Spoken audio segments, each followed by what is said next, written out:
ভরা বিয়ের আসরে নিজের হবু বরের পা দুটো চেপে ধরল তুলি। ফ্যাল ফ্যাল নয়নে তাকিয়ে রইল বিয়ে বাড়িতে উপস্থিত থাকা প্রত্যেকটা ব্যক্তি। এই প্রথম হয়তো দেখছে নিজের বিয়ের আসরে কোনো কোণে নিজের হবু বরের পা ঝুড়িয়ে ধরে এভাবে কান্নায় ভেঙে পড়তে। পানিতে টুইটুম্বর চোখ নিয়ে আহাতের দিকে মুখ তুলে চাইল তুলি। অন্যদিকে মুখ ফিরিয়ে রেখেছে আহাত। তার পাশে দাঁড়িয়ে আছে তার প্রেমিকা, হাতের মুঠোয় হাত রেখে দাঁড়িয়ে আছে দুইজন স্বাভাবিক ভঙ্গিমা বজায় রেখে। অপরদিকে লাল বেনারসি পরে বধূবেশে থাকা তুলি আহাতের পা চেপে ধরে বসে আছে মেঝেতে। অথচ আহাত তুলির দিকে একবারও মুখ ফিরিয়ে তাকাচ্ছে না। তুলির মামা মামিও নিস্তব্ধ হয়ে আছেন। নিজের ছেলের এমন কাণ্ড দেখে তুলির খালা মাথায় হাত দিয়ে বসে আছেন চেয়ারে। আহাতের মুখ পানে উষ্ণ স্নিগ্ধ নয়নে চেয়ে থেকে কান্না মিশ্রিত কণ্ঠে বলে উঠল তুলি, আজ তো আমাদের বিয়ে ছিল আহাত ভাই, দেখো না লাল বেনারসি পরে বধূবেশে আমি তোমার পায়ে হাত চেপে রেখেছি। অপেক্ষায় ছিলাম তোমার বধূবেশে সাজে, কিন্তু কিন্তু আমার বদলে অন্য কারো হাত ধরে রেখেছো তুমি। ছোট থেকে আগলে রেখে কেন দিলে এর পরিণাম? বিয়ে করে নাও আমাকে আহাত ভাই। তুলির অষ্টু স্নিগ্ধ কণ্ঠের আকুতি আহাতের মস্তিষ্কে স্যাথ গলায় বলে উঠল, আমি ঝুমুকে ভালোবাসি তুলি, তোকে আমি কখনোই ভালোবাসিনি। আমি জানতাম না খালামণি আমাদের বিয়ে ঠিক করে রেখেছিলেন আগে থেকেই। কিন্তু বিশ্বাস কর, আমি তোকে নীতির মতো করে ছোট বোন ভেবে আগলে রেখেছি সর্বদা। মাঝে হুট করে বিয়ের আয়োজন করে ফেলবে বুঝতে পারিনি আমি। তুই আমায় ক্ষমা করে দে তুলি। আহাতের পা দুটো ছেড়ে বহু কষ্টে উঠে দাঁড়ালো তুলি। ভারী বেনারসিটা ছোট্ট তুলির জন্য বহন করা খুব একটা সোজা নয়। আহাতও ঝুমুর দিকে এক পলক চাইল সে। আহাতের কাছাকাছি দাঁড়িয়ে কঠিন স্বরে বলে উঠল, তুমি অন্য কাউকে ভালোবাসলে কেন আমায় বিয়ের আসর পর্যন্ত আনলে? কেন আমার ছোট্ট মনটাতে তোমরা সবাই মিলে আঘাত হানলে? আমি তো বিয়ের জন্য প্রস্তুত ছিলাম না আহাত ভাই, তোমরা সবাই মিলেই তো আমাকে। কথাগুলো বলতে বলতে মামা মামির দিকে চোখ বুলালো তুলি। চিৎকার করে বলল, শান্তি হয়েছে তোমাদের? হয়েছে শান্তি? আমার বিয়ে দেওয়ার জন্য তো উঠে পড়ে লেগেছিলে, দাও এবার বিয়ে দাও আমাকে। সহ্য করতে পারছিলে না তো আমাকে? বিদায় করো এখন, যার সাথে পারবে তার সাথেই বিদায় করে দাও। কানাঘুষা শুরু হয়ে গেল পুরো বিয়ে বাড়িতে। ভারী শাড়িটা আগলে নিয়ে পা বাড়াতেই ফ্লোরে ঢলে পড়ল তুলি। আটকে উঠল আহাত। এগিয়ে আসতে নিলে বাধা প্রদান করলেন তুলির মামা। উনি নিজেই কোলে করে রুমে নিয়ে গেলেন তুলিকে। সাথে সাথেই মুখ বাঁকালো তুলির মামি। ননদের দিকে তাকিয়ে বললেন, ছেলের কুকীর্তি দেখেছো হিমা? কেমন ঠকালো মেয়েটাকে। অসহায় চোখে আহাতের দিকে তাকালেন হিমা বেগম। কঠোর স্বরে বলে উঠলেন, আমার ছেলে কুকীর্তি করেছে নাকি আপনিও ভাইয়া উঠে পড়ে লেগেছিলেন তুলিকে বিদায় করতে? তুলি তো বোঝা হয়ে গেছিল আপনাদের ওপর। আমি কত করে বলেছি একবার ছেলে মেয়েদের মতামত জেনে নেই, কিন্তু আপনিও ভাইয়া মিলে আমার জোর করলেন বিয়েটার জন্য। দেখলেন তো পরিণতি। আসমা বেগম মুখ বাঁকিয়ে চলে গেলেন। তুলির মামা এসে হতাশার নিঃশ্বাস ফেলে হিমা বেগমকে উদ্দেশ্য করে বলে উঠলেন, আহাদ মেয়েটার বিয়ের ব্যবস্থা করো হিমা। সাথে সাথেই বিচলিত কণ্ঠে প্রশ্ন করলো আহাদ, তুলি ঠিক আছে মামা? ওরে অবস্থার জন্য তুমিও আমরা সবাই দায়ী, তাই এই প্রশ্নটা করা মানায় না তোমার। দমে গেল আহাদ। বিয়ে বাড়ির সবাই চলে গেলেন একে একে। তুলির মায়ের চাচাতো বোনও ওনার হাজবেন্ড এসেছিলেন। ওনারাও চুপ করে বসে আছেন ড্রয়িং রুমে। তুলি 17 বছরের এক কিশোরী কন্যা। বাবা মাকে হারিয়েছে প্রায় বছরখানেক গড়াবে। মামার সাথে বাবার বিজনেস ছিল, সেখানে তুলির কিছু প্রাপ্য আছে। সেই সুবাদে মামার বাড়িতেই তার বসবাস। চাচা আছেন একজন, কিন্তু 12 বছরের তুলিকে পালন করতে রাজি ছিলেন না তারা। শেষমেশ মামার বাড়িতেই ঠাঁই হলো তার। কিন্তু মামির চক্ষু বিষ ডাগরাখের অধিকারিণী তুলি। অন্ধকার রুমে চাঁদের ঝলমল আলোয় এসে প্রবেশ করছে। পাশ থেকে হাওয়ার তালে নালে নাকে এসে দোলা দিচ্ছে চাপা ফুলের ঘ্রাণ। বিছানার কোনায় মাথা ঠেকিয়ে গভীর চিন্তায় মগ্ন তুলি। তার ছোট্ট বাটন ফোনটা যে কখন থেকে বেজেই যাচ্ছে সেদিকে খেয়াল নেই তার। শব্দও যেন তার কর্ণ গোচর হতে রাজি নয়। গভীর চিন্তায় মত্ত মানুষগুলোর কি আর আশেপাশে খেয়াল থাকে? টুপ টুপ করে জল ঝরে পড়ছে চোখ থেকে, ভিজিয়ে দিচ্ছে চাদরের সামান্য একটু অংশ। কষ্ট হচ্ছে তার, খুব বেশি পরিমাণে কষ্ট পাচ্ছে তার ছোট্ট হৃদয়টা। আহাতকে সে ভালোবাসে না, তবে তবে একরাশ ভালো লাগা জমাইতো তার মন জুড়ে আহাদের জন্য। আবেগ বলা যেতে পারে, অথবা বলা যেতে পারে সাময়িক ভালো লাগা, কিন্তু চঞ্চল মন যে মেনে নিতে পারছে না কষ্টটা। তুলির বয়সের মেয়েদের জন্য হঠাৎ এক অপ্রত্যাশিত ঘটনা মেনে নিতে পারা সহজ কথা নয়। ফোনটা আবার বেজে উঠতেই চরম বিরক্তি প্রকাশ করলো তুলি। না দেখেই কানে ধরতে কর্ণ কুহুরে এসে পৌঁছালো আহাদের দৃঢ় কণ্ঠ। সোজা হয়ে বসলো তুলি। আই এম সরি রে তুলি, আমার জন্য আজ কত কিছু ফেস করতে হলো তোকে, আমায় ক্ষমা করে দে বোন। বোন বলছো, আবার ক্ষমাও চাইছো? যদি পারো তবে দোয়া করবে তোমার ছোট বোনের হৃৎপিণ্ড যেন এক রাজকুমার এসে কবজা করে নেয়। অবাকের শীর্ষ পর্যায়ে পৌঁছে গেল আহাদ। নরম সুরে বলে উঠল, তুই অনেক কষ্ট পেয়েছিস তাই না তুলি? জানিস, তুই যখন আমার পায়ে ধরেছিলি তখন মনে হচ্ছিল কেউ আমার কলিজা চিরে নিয়ে যাচ্ছে, কিন্তু আমি অসহায় ছিলাম। যে মেয়েটা আমার জন্য নিজের পরিবার ত্যাগ করে চলে এসেছে ঢাকা থেকে, তাকে আমি কিভাবে ফিরিয়ে দিতাম বল? তোকে বিয়ে করলে তো দুজনকেই ঠকানো হতো। আমি খুব ঘাবড়ে গিয়েছিলাম তুলি। মামা এত তাড়াহুড়োই বিয়েটা ঠিক করলো যে আমি কোনো সিদ্ধান্তই নিতে পারছিলাম না। দয়া করে আমায় ক্ষমা করে দিস। কিছু বলল না তুলি। কল কেটে ফোনটা ফেলে দিল বিছানায়। চোখের অশ্রু এখনো গাল বেয়ে গড়িয়ে পড়ছে। ভালো না বাসুক, ভালো লাগা তো ছিল। প্রেমিক পুরুষ না হোক, এক মুহূর্তের জন্য হলেও তার অতি চঞ্চল কিশোরী মনটা স্বামী রূপে আহাতকে কল্পনা তো করছিল। আজ আহাত তার ছোট্ট মন ভঙ্গ করেছে, হয়তো সময়ের সাথে একদিন আহাতের মন ভঙ্গ হবে। গাড়ি ছুটে চলেছে সদূরে কোথাও। ফাল্গুনের মৃদু মৃদু বাতাস পাল্লা দিয়ে উড়িয়ে চলেছে তুলির খোলা চুল। মৃদু মৃদু বাতাস শরীরের রক্ষতা দূর করে মনকে উদাস করে দিচ্ছে। ঋতুরাজ বসন্তে প্রকৃতি সেজে উঠেছে নতুন রূপে, কিন্তু তুলির মনে কেন ঘোর অনামিকের সার সমাহার। কিশোরী বয়সের আবেগ কেন চঞ্চল তুলিকে দমিয়ে দিচ্ছে। চৌচুরা ব্যস্ত বাইরের দৃশ্য লোকশন করতে, সবুজে ঘেরা প্রকৃতি দেখতে। তুলি কখনো এর আগে ঢাকা আসেনি, আজ প্রথম ঢাকার উদ্দেশ্যে ছুটে চলেছে সে। মাথায় কারো হাতের স্পর্শ পেতেই আলতো হাসলো তুলি। একটা নদী দেখিয়ে বলল, দেখো না খালামণি, নদীটা কি সুন্দর। তুলির দিকে চেয়ে মুখে হাসি ফুটে উঠল মিসেস সাহেরা। তিনি তুলির মায়ের চাচাতো বোন। বাবার বাড়িতে সচরাচর আসা হয় না ওনার। বহু বছর পরে সে তুলিকে দেখে মায়ায় পড়ে গিয়েছিলেন তিনি। পরক্ষণেই যখন জানতে পারল তুলির বিয়ে, চমকে উঠেছিলেন। আর গত পরশুদিন যা হলো তাতে মেয়েটার জন্য ভীষণ কষ্ট লেগেছে ওনার। তুলির মামার কাছে আবদার করলেন তুলি নিজের কাছে নিয়ে যাওয়ার জন্য। তুলি মামির যেন না চাইতে জল পেয়ে গেল। ধরে বেঁধে বিদায় করে দিল তুলিকে। তুলির খারাপ লাগেনি, একটুও খারাপ লাগেনি। এই শহরে আর থাকতে চায় না সে। তার মন তো নিজের মতো করে উঠতে চায় অন্য কোনো শহরে। কিশোরী বয়সটাই এমন। আহাতের চেহারা দেখে ব্যথিত হয়েও আর রাজি হয় না সে। তবুও বেহাইয়া কষ্ট কি আর এত সহজে ছেড়ে দিতে রাজি হয়? ড্রয়িং রুমে বসে আছে তুলি। সায়রার দুই মেয়ে ইনশিতা ও আমরিন ড্যাব ড্যাব চোখে তাকিয়ে আছে তুলির দিকে। ইস্নিতা অনার্স দ্বিতীয় বর্ষের ছাত্রী। আমরিন তুলির সমান সমান কলেজেই ভর্তি হবে। ইনশিতাও আমরিনের কাছে তুলিকে ভীষণ ভালো লেগেছে, ভীষণ। কেমন মায়াবী চোখ মেয়েটার, আর এসে কেমন মিশে গেছে ওদের দুইজনের সাথে। পক পক করার জন্যই যে তুলি নামক মেয়েটা ওস্তাদ তা বুঝতে বাকি নেই ইনশিতার। তাদের বাড়িতে তো আগে থেকেই এক অত্যন্ত রাগী গোমরামুখ মানুষের বসবাস। এখন তো এক পকপক রানীও চলে এসেছে। এবার মনে হচ্ছে বাড়িটা একদম পরিপূর্ণ হয়েছে। প্রচন্ড টায়ার্ড তুলি বিছানায় শুয়ে চোখ দুটো বুজে নিল। খুব সুন্দর বাড়িটা। দুপুরে এসে ফ্রেশ হয়ে ঘুরে ঘুরে দেখেছে আমরিনের সাথে।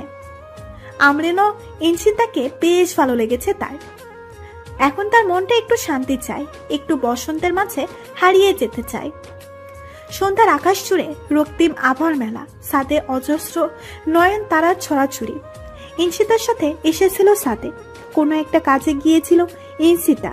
তখন থেকেই একা দাঁড়িয়ে গায়ে হাওয়া লাগাচ্ছে সাদের কার্নিশ ঘেঁষে। হঠাৎ হঠাৎ ঘাড়ে উত্তপ্ত নিঃশ্বাস অনুভব করতেই পিছে চমকে উঠল তুলির। ভয়াত্মক মন নিয়ে উল্টো ঘুরতেই তাল সামলাতে না পেরে ভারসাম্য হারিয়ে পড়ে যেতে নিলেই তার কোমর জড়িয়ে একদম কাছে টেনে নিল কেউ। মানুষটার বুকে কিছু অংশ খামচে ধরে চোখ খুলে তাকাতেই ধুকপুক করা হৃৎপিণ্ড স্পন্দিত হতে লাগলো প্রচন্ড গতিতে। নীলাভ চোখ, এই প্রথম নীলাভ চোখের মনে দেখেছে তুলি। সুদর্শন এক যুবক তার কোমর জড়িয়ে চেয়ে আছে তার দিকে ভ্রু কুঁচকিয়ে। কি সুন্দর ছেলেটা! তুলির অবস্মন হঠাৎই বলে উঠল কথাটা। মুখে নিরল স্বভাব এনে ছেলেটা গম্ভীর স্বরে বলে উঠল, কে আপনি? এখানে কি করছেন? কি বলবে তুলি? তার গলা তো শুকিয়ে কাঠ। এভাবে প্রথমবার কোনো পুরুষের এতটা কাছাকাছি সে। এভাবে কাছ থেকে কখনো কোনো ছেলেকে দেখা হয়নি তার। নীরবতা যেন তাকে আষ্টে পিষ্টে আঁকড়ে ধরেছে। হ্যাসকা টান অনুভব করতেই নিজেকে আবিষ্কার করলো ছেলেটার বুকের মধ্যে। হৃদ স্পন্দন এসে কানে বাড়ি খেতে লাগলো বারবার। ঢুক গিলল তুলি। মুখ খুলে তাকালো নীল পাঞ্জাবি পরা ছেলেটার মুখের দিকে। ছেলেটার চোখে মুখে বিরক্তির আভা ফুটে আছে। কিছুটা সরে এসে কাপা কাপা কণ্ঠে জবাব দিল, আমি তুলি। অচমকার সম্মুখে দাঁড়ালো ব্যক্তিটার মুখে হাসি ফুটে উঠল, চোখে মুখে ফুটে উঠল মুগ্ধতা। ঠোঁট দুটো আর একটু প্রসারিত করে তুলির একদম কাছে এগিয়ে এসে বলল, কুমিল্লার তুলি। অজান্তেই মাথা দুলালো তুলি। ছেলেটা মুচকি এসে যেতে যেতে বলে গেল, অবেলায় ছাদে থাকলে পেতনি ধরবে তুলা, নিচে নেমে এসো। তুলি যেন কোনো মোহে আটকে পড়ে গেছে। পরক্ষণে ছেলেটার যাওয়ার পথে তাকিয়ে একটা কথা মাথায় আসতেই মুখ হা হয়ে গেল তার। নিজেই বিড়বিড় করে বলতে লাগলো, কুমিল্লার তুলা। শার্টের হাতা ফ্লোর করতে করতে অত্যন্ত রাগে ফেস নিয়ে গতকাল সাদের সেই অচেনা নীলাভ চোখের সুদর্শন ছেলেটাকে নিজেদের দিকে এগিয়ে আসতে দেখে তীব্র থেকে তীব্রতর অবাক হলো তুলি। এত রাগী ছেলেটা! খপ করে পাশে থাকা ইঞ্চিতার হাত খামচে ধরল শক্ত করে। তুলি অত্যন্ত সাহসী প্রকৃতির এক মেয়ে, কিন্তু তার সাহস যেন এই রাগী ছেলেটার কাছে খুবই নগণ্য। ইঞ্চিতা কিছুটা পেছনে লুকিয়ে গেল সে। ভাইকে আসতে দেখে ইঞ্চিতা যেন প্রাণ ফিরে এলো। মুখে হাসি ফুটে উঠল তার। আদ্র চোখ প্রথমে গিলেই পড়ল ইঞ্চিতার পেছনে লুকিয়ে থাকা ভীতু তুলির দিকে। আদ্রের রক্তিম চোখ দেখে মাথা নিচু করে ফেলল তুলি। দৃষ্টি সরিয়ে ইঞ্চিতার দিকে তাকাতেই ইঞ্চিতা বলতে শুরু করলো, ভাইয়া, ছেলেটা আমাদের জিজ্ঞেস করছিল এক রাতের রেট কত, আমাদের নাকি তুলে নিয়ে যাবে। তুলির দিকে হাত বাড়াতেই তুলি ছেলেটাকে থাপ্পড় মেরে দেয়। ছেলেগুলো আমাদের খুঁজছে তখন থেকেই। চমকে উঠল তুলি। এই ছেলেটা আদ্র, মায়ের তথাকথিক আদ্র। দুই চোখ বন্ধ করে হাত দুটো মুঠোয় চেপে নিল আদ্র। রাগে তিত্তির করে কাঁপছে তার সারা শরীর। চোখ মেলতেই আটকে উঠল তুলি। এ কেমন মানুষ! রাগলে নীলাভ চোখগুলো আরো সুন্দর লাগে। কারো রাগি ফেস এত সুন্দর হয়? তুলির ভাবনার সেদ ঘটল হাতের স্পর্শ পেতেই। মুখ খুলে হাতের মালিককে দেখার আগেই তাকেও ইঞ্চিতাকে টেনে এনে গাড়িতে বসিয়ে দিল মানুষটা। বিস্ময়কর দৃষ্টিতে চেয়ে থাকা ছাড়া আর কিছুই করতে পারল না তুলি। তার বুকের মধ্যে তুলপাল শুরু হয়ে গেছে, প্রচন্ড তুলপাল। তার চাহনি জানান দিচ্ছে ইহা মুগ্ধতার চাহনি। সত্যি কি তাই? তার কিশোরী জীবনেও কি আবারও পদার্পণ করছে অজানা কোনো ভালো লাগা? সন্ধ্যার দিকে ইঞ্চিতার সাথে হাতের ঝিল এসেছে তুলি। ইঞ্চিতাকে তার মা সব বলেছেন। গোধূলি বেলায় মেয়েটাকে মনমরা হয়ে থাকতে দেখে ইঞ্চিতার মনে হলো তুলিকে নিয়ে ঘুরে আসলে মন্দ হয় না। তুলিও ঘোরার কথা শুনে আবেগ প্রবল হয়ে উঠল।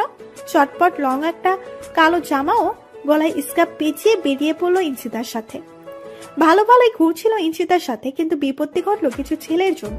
তিনটে ছেলে কিছু সময় থেকে ফলো করেই যাচ্ছে তুলিও ইঞ্চিতাকে। শুধু ফলো করলেই ক্লান্ত হয়নি। এক পর্যায়ে পথ রুখে দাঁড়ালো ছেলেগুলো। মুখ থেকে ছিটকে আসছিল মদের বাজে গন্ধ। ইঞ্চিতা ও তুলি পথ কাটিয়ে চলে যেতে নিলেই আবারও পথ আটকিয়ে তিনজনের মধ্যে একজন বলে উঠল।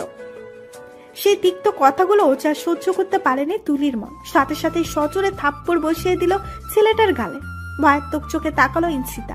তুলি যে রাগের থালায় ভুল করে বসেছে, তার জন্য যে নির্মম পরিণতি সহ্য করতে হবে তা মস্তিষ্ক ধারণ করতেই কোনো উপায় না পেয়ে ব্যাগ থেকে পেপার স্প্রে বের করে স্প্রে দিল ছেলেগুলোর দিকে। দৌড়াতে দৌড়াতে ফোন করে ভাইকে জানালো সবকিছু। ভাগ্য ভালো কাছাকাছি কোথাও বন্ধুদের সাথে আড্ডায় মত্ত ছিল আদ্র। গাড়ির বাইরে দাঁড়িয়ে তুলির দিকে তীক্ষ্ণ দৃষ্টি নিক্ষেপ করে রেখেছে আদ্র। এই তীক্ষ্ণ চাহনি যেন তুলির প্রাণ পাখি উড়িয়ে দেওয়ার জন্য যথেষ্ট। অচমকায় আদ্রর পেছনে ছেলেগুলো দেখে ভয়াত্মক চোখে তাকালো তুলি। তুলির চোখে চোখ রাখতেই যেন কোনো ঘুরে চলে গেল আদ্র। আদ্রকে এভাবে রোবটের মতো দাঁড়িয়ে থাকতে দেখে ভাইয়া বলে ডেকে উঠল ইনসিতা। মুহূর্তে পেছনে ফিরে লাথি বসিয়ে দিল ছেলেটার পেটে। বাকি দুটো ছেলেও পেরে উঠছে না আদ্রর সাথে। ভয়াত্মক ভাবে ছেলেগুলোকে মারছে আদ্র। আদ্রর চেহারা দেখে কেঁপে উঠলো ছেলেগুলো। পা জড়িয়ে ধরেও বলে উঠল, ক্ষমা করে দেন ভাই, আপনার বোন আমরা জানতাম না, ক্ষমা কইরা দেন। আমার বোন বলে ক্ষমা চাইছিস, তারপর অন্য কোনো মেয়ের সাথে সেম কাজটাই করবি? কে হাতটা বাড়িয়েছিলি? কাতর চোখে তাকালো ছেলেগুলো। আদ্রর রাগ বেড়ে গেল দ্বিগুণ। চিৎকার করে বলে উঠল, কে হাতটা বাড়িয়েছিলি ওর দিকে? ছেলেগুলো কোনো জবাব দিচ্ছে না। ইনসিতার দিকে দৃষ্টি দিতেই ইনসিতা দেখিয়ে দিল কোনো ছেলেটা হাত বাড়িয়েছিল। সাথে সাথেই ভয়াত্মক আত্মনাদ করে ভেসে আসলো ছেলেটার। হাতের ব্যথায় কাতরাতে লাগলো শুধু রাস্তায় পড়ে। ভয় কেঁপে উঠলো বাকি দুইজন। রাগে আরো জোরে মারতে লাগলো আদ্র। ঢুক গিলল তুলি। তার আগে মনে হচ্ছে আদ্র কোনো ফাইটার। তার মন এখন জানতে চাইছে আদ্র আসলে কি। মনের প্রশ্ন মনে জমিয়ে না রেখে এমন পরিস্থিতিতেই ও ইনসিতাকে প্রশ্ন করেই বসলো, আদ্র ভাইয়া কি করে আপু? হাসলো ইনসিতা। চোখে মুখে বিস্ময় নিয়ে জবাব দিল, ভাইয়া একজন ডক্টর। আদ্রর দিকে তাকালে তুলি। অবস্থা কাহিল রাস্তায় পড়ে থাকা ছেলেগুলোর। ইস, কি হাল করেছে ছেলেগুলোর। ডক্টর হয়ে এত নির্দয়ী, তাহলে জনগণের সেবা করবে কে? আদ্রকে কোনোভাবেই ডক্টর মনে হচ্ছে না তার। তুলির ধারণার মতে ডাক্তাররা সবাই সাদাসিধা সরল মানুষ, দেখতে খুবই পুরো গম্ভীর টাইপ। কিন্তু আদ্র সে তো রাগী সুদর্শন যুবক। তুলির মনে আদ্রর নায়ক হওয়া উচিত ছিল। ডিসম ডিসম ফাইটের জন্য একদম পারফেক্ট ছেলে আদ্র। কি করলো এটা আদ্র? বেচারি তুলির এত বছরের ধারণাটাই পাল্টে দিল। তুলির এখন চিৎকার করে বলতে চাইছে, এটা আপনি ঠিক করেননি আদ্র ভাইয়া, একদমই ঠিক করেননি। তিনজন ছেলে আসতেই আদ্র বলে উঠল, ওদের হসপিটালে পাঠানোর ব্যবস্থা কর নিবিড়। আর হ্যাঁ, খেয়াল রাখবি নেক্সট টাইম ওরা কোনো মেয়ের দিকে চোখ তুলে তাকায় কিনা। যদি এমন কোনো কথা তোদের কারো কানে পৌঁছায়, হসপিটালে নিয়ে যাওয়ার অবস্থায়ও রাখবি না। প্রচন্ড পেট ব্যথা করছিল তুলির। গাড়িতে করছিল, কিন্তু ব্যথার চেয়ে আদ্রর সেই ভয়াত্মক রাগের প্রভাবটাই মনে বিরাজ করছিল অধিক। রুমে এসে পেট ব্যথার কারণে বুঝতে পেরে লজ্জায় নত হয়ে পড়েছে সে। ড্রেস পাল্টিয়ে নিয়েছে, কিন্তু কোনো প্যাড নেই তার কাছে। ইনসিতাদের কাছে যে চাইতে যাবে সেই পরিস্থিতিতেও নেই। পেট ব্যথা নিয়ে ঘাপটি মেরে শুয়ে রইল তুলি। দরজায় টোকা পড়তেই কিছুটা নড়ে উঠল। সে দেখলো আমরিন, হাতে একটা ব্যাগ। কাছে এসে ব্যাগটা রেখে বলে উঠল, আমাদের বলতে পারতিস তুলি, এবার ব্যথা নিয়ে থাকা যায় বোকা মেয়ে? কষ্ট হচ্ছে না তোর? ভাইয়া না দেখলে তুই আমাদের বলতি না কি? ভাগ্যিস ভাইয়া বুঝে নিয়েছে, পেটার ওষুধ না পাঠিয়েছে। থমকে গেল তুলি। অতিশয় লজ্জায় ঘিরে ধরল তার মনে। কেন আদ্রর চোখে পড়লে এটা ভাবতেই লজ্জায় মরে যাচ্ছে সে। ব্যাগ থেকে প্যাড নিয়ে চেঞ্জ করে এসে বিছানায় বসতেই মুচকি এসে এক গ্লাস গরম দুধ বাড়িয়ে দিল আমরিন। দুধের গ্লাসটা হাতে নিয়ে কিছুটা অবাক হলো তুলি। কই, দুধের গ্লাস তো ছিল না, হয়তো আমরিনই আনিয়েছে। গরম দুধ ও ওষুধকে স্বস্তি ফিল করছে তুলি। মনে মনে হাজারো ধন্যবাদ জানালো আদ্রকে। এক মুঠো ভালো লাগাও সৃষ্টি হলো আদ্রর প্রতি। মানুষটাকে যতটা নির্দয় ভেবেছিল একদম তেমন না, কেমন যেন রহস্যময়। সকালে সূর্যের কিরণ শুয়ে দিতে চাচ্ছে তুলির চোখে মুখে। আলমোড়া ভেঙে বিছানা থেকে উঠে বসলো তুলি। প্রশান্তির এক ঘুম হয়েছে পিরিয়ড নিয়ে। এই প্রথম হয়তো এত ভালো ঘুমাতে পেরেছে তুলি। সারাক্ষণ পেট ব্যথায় কাতরালেও ফিরে দেখার জন্য কেউ ছিল না। নির্ঘুম রাত কাটাতো, কাঁদতে কাঁদতে একসময় ঘুমিয়ে পড়তো। একেবারে গোসল সেরে নিল তুলি। হালকা গোলাপি কালারের একটা 3 পিস পরে নিল। কেন যেন তার মন চাইছে একটু সাজতে। নিজের শ্যামলা রং নিয়ে কখনো আফসোস হয় না তুলির। তার কাছে মনে হয় সবাইকে আর শ্যামলা বর্ণ হতে পারে, সে হতে পেরেছে তাই বা কম কিসের। হালকা গোলাপি কালারের লিপস্টিক লাগিয়ে নিল ঠোঁটে। নিচে নেমে এসে দেখলো অলরেডি সবাই ডাইনিং টেবিলে উপস্থিত। সবাইকে গুড মর্নিং জানিয়ে চেয়ারে বসে পড়লো তুলি। দ্রুত বেগে কেউ তার পাশে চেয়ারে বসতেই চমকে উঠল সে। চোখ ফিরিয়ে তাকাতেই মন জুড়িয়ে গেল তার। আদ্র বসেছে তার পাশে। মায়ের দিকে তাকিয়ে আদ্র বলে উঠল, তাড়াতাড়ি নাস্তা দাও মা, আজ ইমার্জেন্সি আছে হসপিটালে, লেট করা যাবে না। নাস্তা দিতে নিলেই আদ্র মিসেস সায়রাকে থামিয়ে বললেন, স্পেশাল অতিথিকে আগে দাও মা, ছোটদের আগে দিতে হয় জানো না মা। মৃদু হাসলো সবাই। তুলি ব্যাককেল বনে গেল। সে কি এতটাই ছোট নাকি রাক্ষস যে এভাবে বলা হলো? সায়রা বেগম তুলির পেটে নাস্তা দিলেন। আদ্র নিজেই নিয়ে নিল নিজের খাবার। চেয়ারে বসে সায়রা বেগম বলে উঠলেন, 11টার দিকে ফিরবি তো আদ্র? আজ তো তুলি ও আমরিনকে তোর কলেজে ভর্তি করানোর জন্য নিয়ে যাওয়ার কথা। নিয়ে যাব মা, রেডি হয়ে থাকতে বলবে দুজনকে। বিস্মিত হয়ে পড়ল তুলি। সায়রা বেগমের দিকে তাকিয়ে বলে উঠল, আমি কলেজে ভর্তি হব মানে? মানেটা খুব সোজা, এখন থেকে তুমি এখানেই থাকছো। পাশ থেকে খাবার খেতে খেতে কথাটা বলে উঠল আদ্র। সায়রা বেগমে হেসে বলে উঠলেন, আদ্র ঠিক বলেছে তুলি, তোর মামা আমায় ফোন দিয়েছিলেন, ভাইয়া কাঁদছিলেন তোর জন্য। উনি ওনার ভুল বুঝতে পেরেছে। ভাইয়া চাইছে তুই আমাদের এখানে থেকেই স্টাডি কমপ্লিট করে নিজেকে প্রতিষ্ঠিত কর। চোখের কোণে পানি চিকচিক করছে তুলির। তার কানকে বিশ্বাস করতে পারছে না তার মামা এমনটা চেয়েছে। কৃতজ্ঞতায় ভরে গেল মনটা মামার জন্য। ফিরতে না চায় আর সেই শহরে, মুখোমুখি হতে চায় না আহাত ও ঝুমুর। হঠাৎ এক অদ্ভুত ইচ্ছে জাগলো তুলির মনে। আদ্র উঠে যেতে নিলেই প্রচন্ড জোরে তুলি বলে উঠল, আমাকে হসপিটালে নিয়ে চলুন আদ্র ভাইয়া। তুলির এমন কথায় চোখ বড় বড় করে তাকালো সবাই। আদ্র দাঁড়িয়ে পড়ল। সবার দিকে তাকিয়ে জিভ কাটলো তুলি। হি হি করে হেসে বলে উঠল, আসলে আমি না জীবনেও হসপিটালে যাইনি, আমার খুব ইচ্ছে হসপিটাল দেখার। আরেক দফা অবাক করে দিল সবাইকে। হসপিটালে কম বেশি সবারই যাওয়া হয় ডক্টর দেখানোর সুবাদে। তুলির কথাটি সত্যি খুব বিস্ময়কর। সায়রা বেগম আদ্রকে ইশারা করলেন নিয়ে যেতে। গাড়ির কাছে এসে দাঁড়িয়ে আছে তুলি। আদ্রকে আসতে দেখে তাড়াতাড়ি করে গাড়ির দরজা মেলে বসতে নিলেই থামিয়ে দিল আদ্র। অন্যদিকে মুখ ফিরিয়ে বলে উঠল, গলায় পেঁচিয়ে পড়ো ওড়নাটা। ভ্রু কুটি করে বলে উঠল তুলি, কেন ভাইয়া, ওড়না তো ঠিকভাবেই দিয়েছি। মুহূর্তেই রেগে গেল আদ্র। চোখ কটমট করে তুলির দিকে দৃষ্টি তাক করে দাঁতের দাঁত চেপে বলল, সঠিকভাবে নিলে গলার তিলটা কেন দেখা যায়? মানুষকে দেখানোর ধান্দা হলে আমি তোমাকে নিব না তুলা। প্রচন্ড জোরে ধুপ করে উঠল তুলির বুকের বাপাসটা। আবারও তুলা ডাক। লজ্জা মাখা মুখ নিয়ে ওড়নাটা গলায় পেঁচিয়ে নিল সে। আদ্র অন্যদিকে তাকিয়ে আছে। গাড়ির দরজা লাগানোর আওয়াজ কানে আসতেই মুচকি হাসলো আদ্র। শীঘ্রই গিয়ে বসে পড়ল ড্রাইভিং সিটে। তুলির মন চাইল আদ্রকে রাতের জন্য ধন্যবাদ জানাতে। পরক্ষণেই মনে হলো আদ্র নিজেই তো দিতে পারতো, কিন্তু আমরিনকে দিয়ে পাঠিয়েছে যেন তুলির অস্বস্তিতে পড়তে না হয়। কথাটা বুঝতেই শীতল বাতাস শুয়ে গেল সারা শরীর জুড়ে। হাসি মুখে আর চোখে আদ্রর দিকে তাকাতে আদ্র মনোযোগ দিয়ে ড্রাইভিং করছে। এত নীরবতা ভালো লাগছে না তুলির, তাই মুখ ফুসকে বলে উঠল, মায়ের কাছ থেকে শুনেছি ছোটবেলায় আমি পুকুরে পড়ে যাওয়ায় আপনি অনেক কেঁদেছিলেন। এখন কি আর আমার জন্য কাঁদেন না আদ্র ভাই? থেমে গেল গাড়ি। আদ্রর দৃষ্টি নিবন্ধন হলো তুলির দৃষ্টিতে। তুলি মাথা নত করে ফেলল। বুঝতে পেরেছে ভুল প্রশ্ন করে বসেছে। কোনো জবাব না পেয়ে মাথা তুলতেই চোখে পড়ল আদ্রর ঠোঁটের কোণে থাকা হাসি আর নীলাভ চোখের মুগ্ধতা। আদ্র দৃষ্টি সরিয়ে গাড়ি স্টার্ট দিতে দিতেই বলে উঠল, এখন আর কান্না করি না, কারণ তুলা উড়ে যাওয়ার নেই আর কোনো প্রক্রিয়া। যদি বলি আপনাতে মুগ্ধ হয়েছি আমি, আপনি কি বিশ্বাস করবেন আদ্র?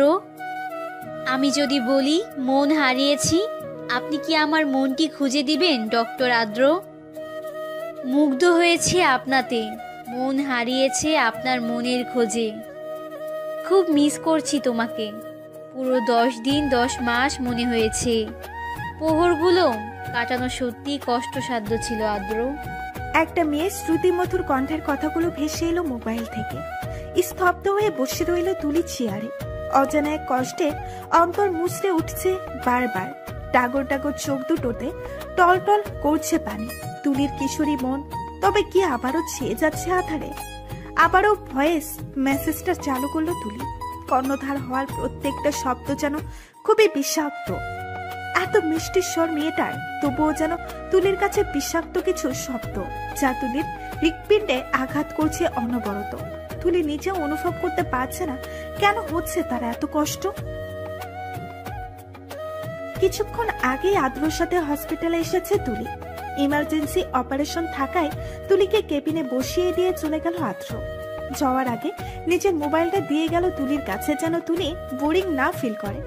কড়া গলায় নিষেধ করে গেছে রুমের বাইরে না যাওয়ার জন্য। তুলিও বাধ্য মেয়ের মতো অক্ষরে অক্ষরে পালন করেছে আদ্রর আদেশ। মোবাইলে আদ্রর একটা ছবিতে চোখ আটকে গেল তুলির। সেটা খুঁটিয়ে খুঁটিয়ে দেখতে মগ্ন ছিল, তখনই ভয়েস মেসেজটা এলো। নিজের কৌতূহল দমিয়ে রাখতে না পেরে ভয়েসটা অন করতেই শুনতে পেল কোনো এক মেয়ের আদ্রর জন্য প্রকাশিত অনুরাগ। খানিক সময় পর কেবিনে প্রবেশ করলো আদ্র। চোখে মুখে তার খুশি উপচে পড়ছে, হয়তো অপারেশনটা সাকসেসফুল হয়েছে। চঞ্চল তুলিকে বিষণ্ণ অবস্থায় দেখে বুকটা কেঁপে উঠল আদ্রর। বড় বড় পা ফেলে তুলির কাছে এসে বসে পড়লো হাঁটু গেড়ে। নীরবতা ভঙ্গ করে প্রশ্ন করল, কি হয়েছে তুলি? আদ্রর দিকে দৃষ্টি স্থির করে অসহায় স্বরে জবাব দিল, কেন যে ভালো লাগছে না আদ্র ভাইয়া, আমায় বাসায় নিয়ে চলুন প্লিজ। ভ্রু কুঁচকালো আদ্র। সকালবেলাও কত এক্সাইটেড ছিল, হঠাৎ আবার কি হলো মেয়েটার? কথাটা ভেবেই উঠে দাঁড়ালো আদ্র। নিজের ফোন হাতে নিতেই চোখে পড়লো ভয়েস মেসেজটা। থাম মেরে রইল কিছুক্ষণ। শব্দগুলো কানে পৌঁছাতেই তুলির দিকে তাকিয়ে মুচকি হাসলো। নিজের ফোনটা পকেটে ঢুকিয়ে তুলিকে উদ্দেশ্য করে বলে উঠল, চলো। বাসায় এসে রুমে দরজা বন্ধ করে বসে আছে তুলি। কিছুই ভালো লাগছে না তার। বসন্তের সৌন্দর্য আজ তার মনে ধরছে না। এক ফালে রোদ্দুরও চায় না তুলির। তার তো এক রাশ ভালোবাসা ও এক মুঠো শান্তির প্রয়োজন। 17 বছরের একটা মেয়ের আর কি বা চাওয়ার হতে পারে এর চেয়ে বেশি? দরজায় কখন থেকে কড়া নেড়ে যাচ্ছে কেউ। বিরক্তি নিয়ে উঠে দাঁড়ালো তুলি। দরজা মেলতেই চোখে পড়লো আদ্রর রক্তিম চোখ। তুলি কিছুটা পিছিয়ে যেতেই ভেতরে ঢুকে দরজাটা লাগিয়ে দিল আদ্র। পেছন ফিরে কষিয়ে এক থাপ্পড় মারল তুলির গালে। রাগে হাত দিয়ে অশ্রুসিক্ত নয়নে আদ্রর দিকে তাকালো তুলি। নিজের চোখে জল কিছুতেই আটকে রাখতে পারল না আর। ঢুকলি কেঁদে উঠলো শব্দ করে। হাতটা ধরে নিজের বুকে টেনে নিল আদ্র। আদ্রর বুকে গুটিসুটি মেরে রইল তুলি। চোখের পানি নাকের পানি দিয়ে ভিজিয়ে দিচ্ছে আদ্রর সাদা শার্টটা। হিসকি তুলতে তুলতে বলে উঠল, আপনি আমাকে মারলেন কেন আদ্র ভাইয়া? মারলাম কোথায়? আমি তো আদর করলাম। গায়ে বসন্তের হাওয়া লেগেছিল, হাতটাও বেশ চুলকাচ্ছিল। ভাবলাম তোমাকে একটু আদর করে দেখি। স্টুপিড একটা। দরজা লাগিয়ে রেখেছিলে কেন? কখন থেকে ডাকছিলাম, কোনো খেয়াল আছে? কথাটা বলেই তুলিকে ধাক্কা দিয়ে বুক থেকে সরিয়ে দিল আদ্র। ধাক্কায় কয়েকবার পিছিয়ে গেল তুলি। পড়ে যেতে নিলেও কোনোভাবে সামলে নিল নিজেকে।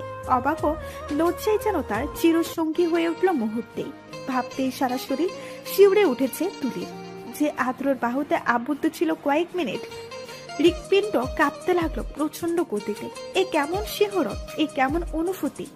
ছোট্ট তুলি যেন নিমিষেই লজ্জায় লুটিয়ে পড়বে ভাব। তুলির দিকে রক্তের চক্ষু নিয়ে তাকালো আদ্র। নিজের শার্টের বুকের কাছের অংশটা দেখে নিয়ে রাগী কণ্ঠে বলল, দরজা বন্ধ করে আর কখনো পেতনির মতো বসে থাকলে ছাদ থেকে ফেলে দিব আমি। একটুখানি একটা মেয়ে, অথচ ভাবটা এমন যেন রানী এলিজাবেথ। এখনো নাক দিয়ে পানি পড়ে, আর উনি দরজা বন্ধ রেখে বোঝায় ওনার প্রাইভেসি দরকার। তাড়াতাড়ি রেডি হয়ে নিচে আসবে। আর হ্যাঁ, চোখে যেন কাজল না দেখি। দেখলে ময়লা পানিতে চুবিয়ে মারবো তোমাকে। কথাগুলো বলে একটু খানিক সময়ও দাঁড়ালো না আদ্র। তুলি তো ভীষণ চমকিত আদ্রর কথা শুনে। কি বলে গেল এসব আদ্র? মারার হুমকি দিয়ে গেল? চোখে কাজল দিলে ওনার কি সমস্যা? এখন কি ওনার জন্য আমার সাজাও নিষিদ্ধ? কথাগুলো ভেবেই মিনমিন স্বর করে বলে উঠল, আপনি ভীষণ খারাপ আদ্র ভাই। আপনি তো নির্দয় পাষাণ একজন মানুষ, কিন্তু আমার মনটা যে তা মানতে নারাজ। নিচে এসে আমরিনের পাশে দাঁড়ালো তুলি। আদ্র বসে বসে ফোন ঘাটছিল। কারো আসার শব্দ পেয়ে মুখ তুলে এক পলক চাইলো তুলির দিকে। ফোনটা পকেটে ঢুকিয়ে চুলগুলো টেনে নিল পেছনে। তুলিও আমরিন গাড়ির পেছনের সিটে বসতেই আদ্র বসে পড়ল তুলির সাথে। সাথে সাথেই অজানা কিছু অনুভূতি গ্রাস করে নিল তুলিকে।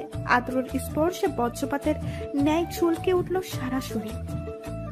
আমরিনের দিকে একটু চেপে বসতে নিলেই আদ্র গম্ভীর স্বরে আস্তে করে বলে উঠল, থাপড়টা মনে হয় তেমন লাগেনি। নড়াচড়া করছো কেন? সমস্যা নেই, আদ্রর গায়ের জোর এত কম না। পরের বার সবটুকু শক্তি দিয়েই দিব। হঠাৎ মনে পড়লো তুলির সেই রাতের কথা, ভয়ে আটকে উঠল। ওই লোকের গায়ে যে জোর তুলি ওই দিন রাতে বুঝেছে। আর থাপ্পড়টাও কম ছিল না। চুপচাপ হয়ে বসে থাকে তুলি, মনে মনে কথাগুলো বলে একদম চুপ হয়ে আদ্রর সাথে বসে রইল। আকস্মিক নিজের হাতে কারো হাতের ছোঁয়া অনুভব করতেই শীতল স্রোত বয়ে গেল তুলির মেরুদণ্ড বরাবর। এটা কি তুলির মনের ফুল নাকি কোনো হ্যালুসিনেশন? চোখ ফিরে আদ্রর দিকে চাইল, আদ্র বাহিরে তাকিয়ে, কিন্তু তার হাতের মুঠোই তুলির এক হাত যা আমরিনের অগোচরেই মুঠো বন্দি করে নিয়েছে আদ্র। তুলিকে একটু কাছে টেনে কানের কাছে ধীর কণ্ঠে বলে উঠল, থাপ্পড়ের জন্য সরি ছোট্ট তুলি। আদ্রর গরম নিঃশ্বাসের উত্তাপ তুলির হৃৎপিণ্ড তীব্র আঘাত হানতে সক্ষম। অজানা এক ঘোরে ডুবে গেল তুলি, মনে শুরু হয়েছে ঝড়। আদ্র হাতের মুঠোয় বন্দি হাতটাও কাঁপছে মৃদু মৃদু। তুলির লজ্জায় নুয়ে যাওয়ার মুখটা দেখে আলতো হাসলো আদ্র। হাতটা আর একটু শক্ত করে চেপে ধরে মাথায় এলিয়ে দিল সিটে। ওড়নাটাতে টান অনুভব করতেই তুলির দুরু দুরু বুকের কম্পন বেড়ে গেল দ্বিগুণ। বিস্ফোরিত নয়নে আমরিনের দিকে চাইতেই দেখলো আমরিন কানে হেডফোন গুঁজে সিটে মাথায় এলিয়ে চোখ বন্ধ করে রেখেছে। মনে সংকোচ নিয়ে আদ্রর উপরে চক্ষু স্থির করলো তুলি। চমকে উঠল, ভীষণ চমকে উঠল। আদ্র তুলির ওড়না মুখের উপরে দিয়ে সিটে মাথায় এলিয়ে শুয়ে আছে। আজ বোধহয় তুলির হৃৎপিণ্ডে স্পন্দন থেমেই যাবে। কি হচ্ছে এসব তার মস্তিষ্কে কিছুতেই ধারণ করতে পারছে না। ওড়না দিয়ে রাখাতেই আদ্রর মুখের ভঙ্গিও বোঝা তাই হয়ে পড়েছে।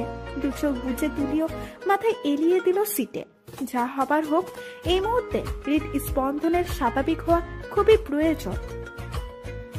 কলেজে ভর্তি করে দিল আদ্র তুলি ও আমরিনকে। তুলি স্কুলের সায়েন্স বিভাগে পড়লেও এখন গ্রুপ চেঞ্জ করতে চেয়েছিল, কিন্তু আদ্রর করা নির্দেশ সায়েন্স গ্রুপে পড়তে না চাইলে ভর্তি করাবে না আদ্র। বেচারি তুলি মুখ ফুটে সবার সামনে বলতে পারল না বায়োলজিতে তার ভীষণ দুর্বলতা। হাস্যকর হলেও ইহা তুলির কাছে ভয়ের অপর নাম। আদ্রর চোখ রাঙানোতে শেষমেশ ভর্তি হলো তুলি। গেটের কাছে আসতেই আমরিন বলে উঠল, ভাইয়া রিমিদের বাসায় যাব, আম্মুকে বলে এসেছি তুলিকেও নিয়ে যাব সাথে। তুলি আমার সাথে বাসায় যাবে? তুই গাড়ি নিয়ে চলে যা, বাসে চলে যাব আমি তুলিকে নিয়ে। চোখের আকৃতি বড় হয়ে এলো আমরিনের। সে কি ঠিক শুনল? যে আদ্র আহনা তার 27 বছরের জীবনে কখনো বাসে চড়েনি, সে নাকি আজ বাসে চড়বে। অবাক স্বরে আমরিন বলল, ভাইয়া তুমি তো বাসে চড়ো না। তো কি হয়েছে, আজ চড়বো, তুই তো বিপরীত দিকে যাবি, এতে গাড়ি ঘুরিয়ে বাড়ি ফিরতেও দেরি হয়ে যাবে। তার চেয়ে ভালো হবে তুই গাড়ি নিয়ে চলে যা, আমি তুলিকে নিয়ে বাসে চলে যাব। তুলি বরাবরই নীরব দর্শক, কিন্তু তার মনে অজানা কোনো কারণে ভেসে উঠছে তুলির ঝংকার। আদ্রর সাথে বাসে যাবে ভাবতেই কেন যেন অসংখ্য ভালো লাগা ছেয়ে গেল মন জুড়ে। আমরিন ভাইয়ের মুখের উপরে আর কথা বলল না। তার ভালো করেই জানা আছে ভাই রেগে গেলে আর নিস্তার নাই। বাসে উঠে চোখ কপালে উঠে গেল আদ্রর। একটা সিট খালি নেই। কোনো মতে তুলিকে নিয়ে গাড়িতে দাঁড়িয়ে রইল। তুলি ঠিক মতো দাঁড়াতেও পারছে না। বাসের ঝাঁকুনিতে বারবার পড়ে যাবার অবস্থা। একে তো এমন পরিস্থিতি, তার উপর কিছু ছেলে এসে দাঁড়ালো কাছে। মাথা তুলে আদ্রর দিকে অসহায় চোখে চাইল তুলি। নিমিষেই কোমরে হাত রেখে নিজের একদম কাছে টেনে নিল আদ্র তুলিকে। আস্তে পিষ্টে জড়িয়ে বুকের ঝাঁজে আঁকড়ে নিল আদ্র। কোমরে আদ্রর হাতে ছোঁয়া তুলির মনটা নাড়িয়ে দিল। খামচে মুঠোতে পুড়ে নিল আদ্রর নীল জ্যাকেটের কিছু অংশ।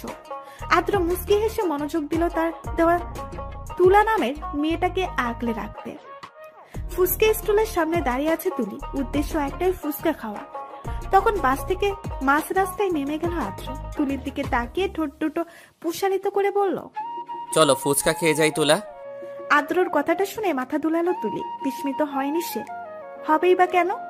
অনেক ছেলেরাই ফুচকা পছন্দ করে। স্কুলেও তো দেখতো মেয়েদের আগে ছেলেগুলোই লাইন লাগিয়ে রাখতো স্কুল গেটে ফুচকা খাওয়ার জন্য।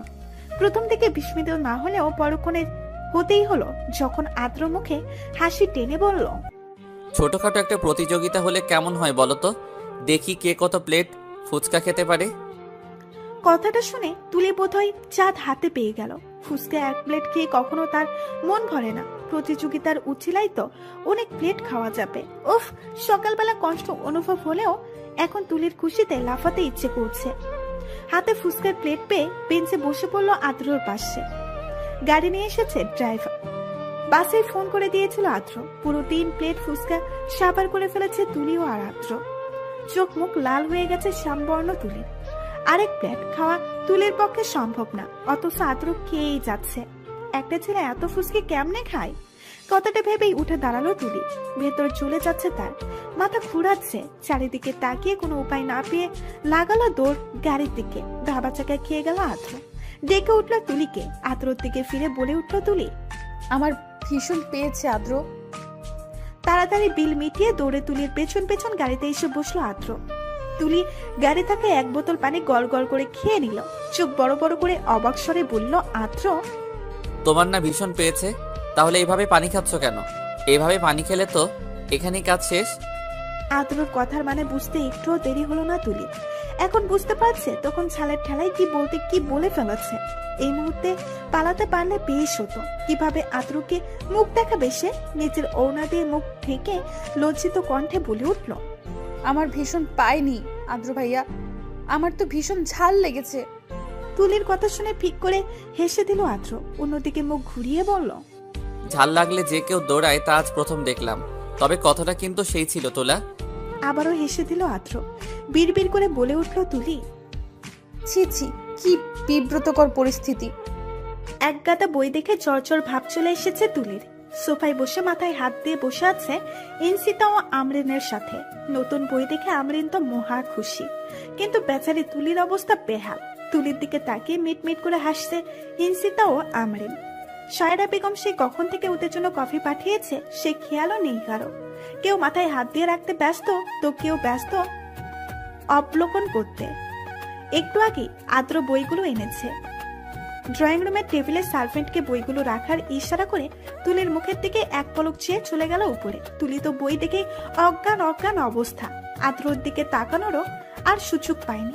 সায়রা বেগম পাশে এসে বসলো, হাসি মুখে বলে উঠল, বাহ আদ্র, দেখছি তোদের বইও নিয়ে এসেছে, ভালোই হলো। এখন থেকেই পড়া শুরু করে দে দুজন, ভালো জিপিএ পেতে হবে কিন্তু। সায়রা বেগমের কথা হয়তো কারোর কর্ণগোচর হয়নি। সবার দিকে চেয়ে তার চোখ গেল তুলির উপর। নিজের 2 মেয়েকে ধমকে উঠলেন তিনি, কফি না খেয়ে ঠান্ডা করে ফেললি, আর বোকার মতো বসে আছিস কেন দুজন? তোদেরকে কি এখন সেরা বোকার অ্যাওয়ার্ড দেওয়া হবে যে এমন ভান ধরে বসে আছিস? মায়ের ধমকে ভোগড়ে গেল ইনসিতা ও আমরিন। মুস্কি হেসে বলল, তোমার বোনের মেয়ের মাথায় হাত কেন আম্মু? দেখো না ছোট্ট তুলি কি চিন্তিত। ইনসিতার কথা শুনে ঠিক হয়ে বসলো তুলি। সায়রা বেগম তুলির মাথায় হাত বুলিয়ে জিজ্ঞেস করলেন, কি হয়েছে মা, তুই কি কোনো কারণে চিন্তিত? খালামুনি, আমি বায়োলজির ব্যাপারে খুবই চিন্তিত। দেখো না তোমার ছেলে কতগুলো বই নিয়ে এসেছে, এতগুলো কি পড়তে হবে? আর বায়োলজি 2টা পার্ট। বিষণ্ণ স্বরে কথাটা বলে উঠল তুলি। তুলির কথা শুনে ইনসিতা ও আমরিন জোরে হেসে দিল। মানুষ ম্যাথ, ইংরেজি, ফিজিক্সে দুর্বল হয়, কিন্তু তুলির শেষ পর্যন্ত বায়োলজিতে ফিত। ইনসিতা হেসে বলে উঠল, সমস্যা নেই তুলি, ভাইয়া খুব ভালো বায়োলজি পড়ায়, তোকে বরং ভাইয়া পড়িয়ে দেবে। মেয়ের দিকে চাইলেন সায়রা বেগম, মুখে হাসি ফুটিয়ে বললেন, আদ্র তো সারাদিন হসপিটালে থেকে রাতে খুব টায়ার্ড থাকে, তার চেয়ে বরং ভালো হবে আদ্রর ফ্রেন্ড সিয়ামকে আমি বলবো তুলিকে পড়াতে। শুনেছি সিয়ামও খুব ভালো পড়ায়। ঠিক বলেছ আম্মু, আমিও পড়বো সিয়াম ভাইয়ার কাছে। ঠিক আছে তোরা বস, আমি আবার কফি করে আনছি। তুলির ভীষণ মন খুশিতে ভরে গিয়েছিল আদ্রর কাছে পড়তে পারবে শুনে, কিন্তু এখন আরো বেশি বিষণ্ণতা ঘিরে ধরেছে তুলিকে অন্য কারো কাছে পড়তে হবে ভেবে। তুলির নিজেই ঠান্ডার করতে পারছে না আসলে তুলির মন কি চায়। আদ্র নামটা শুনলেও প্রশান্তি বয়ে যায় হৃদয় জুড়ে। উপর থেকে সব কথা শুনলো আদ্র। তার ছেলের হাসি এসে চলে গেল রুমে। আজ খাবার টেবিলে আদ্রকে দেখতে পায়নি তুলি। আদ্র নাকি খাবার খাবে না বলে জানিয়েছে। সন্ধ্যার পর একবারও দেখা মেলেনি আদ্রর। চারিদিকে নিকশ কালো অন্ধকার। তুলির চোখে এক ফোঁটা ঘুমও নেই। আদ্রকে দেখতে না পেলে ছটফট করছে তার মন। অন্য এক কারণেও মনে চেয়ে আছে অমানিসিতা। আহান ফোন দিয়েছিল আজ অনেকবার, কিন্তু ফোন রিসিভ করেনি তুলি। কেন করবে? সে তো চায় না কোনো পিছু টান। আহানের প্রতি কৃতজ্ঞ ও তুলি, কারণ বিষয়টা না ভাঙলে হয়তো কখনো এখানে আসা হতো না তুলির, আর না কখনো আদ্র নামক মানুষটার সাথে দেখা হতো। তবে আহান তো একবার হলেও সুমুর কথা বলতে পারতো তুলিকে। এই একটা গোপন সত্যি তুলিকে কষ্ট দিচ্ছে, বারবার বিষাদে ছেয়ে যাচ্ছে ছোট্ট মনটা। বেলকনিতে এসে দাঁড়ালো তুলি। হঠাৎ চোখ গেল পাশের বেলকনিতে, খুবই কাছাকাছি বেলকনিটা। অন্ধকারে কারো বসে থাকার উপস্থিতি বোঝা যাচ্ছে, হাতে জ্বলন্ত সিগারেট। ভ্রুকুচকিয়ে তাকালো তুলি। কিছুটা কাছে যেতেই নিজের বারান্দার ডিম লাইটের আবছা আলোয় মানুষটাকে চিনতে একটু ভুল হয়নি তুলির। গলা শুকিয়ে গেল তুলির। শুকনো কণ্ঠে আলতো স্বরে ডেকে উঠল, আদ্র। ডেকে নিজের মুখে নিজেই চেপে ধরলো খুব জোরে। কি হচ্ছে তার এসব? ইদানিং সে আদ্রকে তার নাম ধরে এই সম্বোধন করছে, না চাইতেও মুখ দিয়ে শুধু এইটাই চলে আসছে। তুলির মিষ্টি স্বর কানে এসে বাজতেই হাতের সিগারেটটা ফেলে দিল আদ্র। উঠে দাঁড়িয়ে তীক্ষ্ণ দৃষ্টিতে চাইলো তুলির দিকে। হুট করেই লাফতে উপস্থিত হলো তুলি একদম কাছে। কেঁপে উঠলো তুলি। বারান্দা দুটো প্রায় কাছাকাছি ও খোলামেলা, যে কেউ অনায়াসে আসা যাওয়া করতে পারবে একটি থেকে অপরটিতে। নিজের এত কাছে আদরের উপস্থিতি যেন তুলির শরীরে অজস্র শিহরণ জাগিয়ে তুলল। আস্তে আস্তে এক কদম করে পিছিয়ে দেওয়ালে গিয়ে ঠেকলো তুলি। সম্মোহিত চাহনি দিয়ে আদ্র দেওয়ালে এক হাত ঠেকিয়ে ঝুঁকে পড়ল তুলির দিকে। হাতুড়ি পেটা শব্দ শুরু হলো তুলির হৃৎপিণ্ডে। সেই সাথে হৃদয়ে শীতল স্রোত অনুভব করলো আদ্র। তুলির দিকে ঝুঁকে চেয়ে রইল এক দৃষ্টিতে। সম্মুখে থাকা মেয়েটা স্পন্দন স্পষ্ট তার কানে এসে বাজছে। শ্যামবতী কন্যার মুখশ্রীতে চোখ বুলালো আদ্র। কম্পরন্ত ঠোঁটের উপর গিয়ে নজর ঠেকলো তার। বুকে শুরু হলো ভয়ানক ঝড়। সাথে সাথেই চোখ ফিরিয়ে নিল সে। কোনো ক্রমে ভুল করা যাবে না আদ্র। মেয়েটা এখনো ছোট, তার অবুঝ মনের সুযোগ তুই নিতে পারিস না। কন্ট্রোল কর নিজেকে। মনে মনে কথাটা বলেই তুলির উপর থেকে নিজের দৃষ্টি ফিরিয়ে নিল আদ্র। তুলি এখনো দেওয়ালের সাথে মিশে আছে। বুকে ঢিপ ঢিপ শব্দ হচ্ছে অনবরত। চোখ দুটো বুঝে নিয়েছে সেই কখন। তুলির কপালে আসা চুলগুলো কানের পেছনে পরম যত্নে গুছে দিল আদ্র। স্পট ঘুর লাগা গলায় বলে উঠল, সবসময় আদ্র ডাকটাই যেন তোমার মুখে থাকে তুলি। আদ্র ব্যতীত যেন আর কোনো ডাকই এত মধুরভাবে না আসে তোমার কণ্ঠ থেকে, নয়তো তোমায় বোবা হয়ে থাকতে হবে চিরকাল। চোখ মেলে আদ্রর উজ্জ্বল ফর্সা চেহারায় দৃষ্টি নিক্ষেপ করল তুলি। ডাগর ডাগর আঁখি দুটোতে বিরাজ করছে মুগ্ধতা। আদ্রর প্রতি মুগ্ধতা।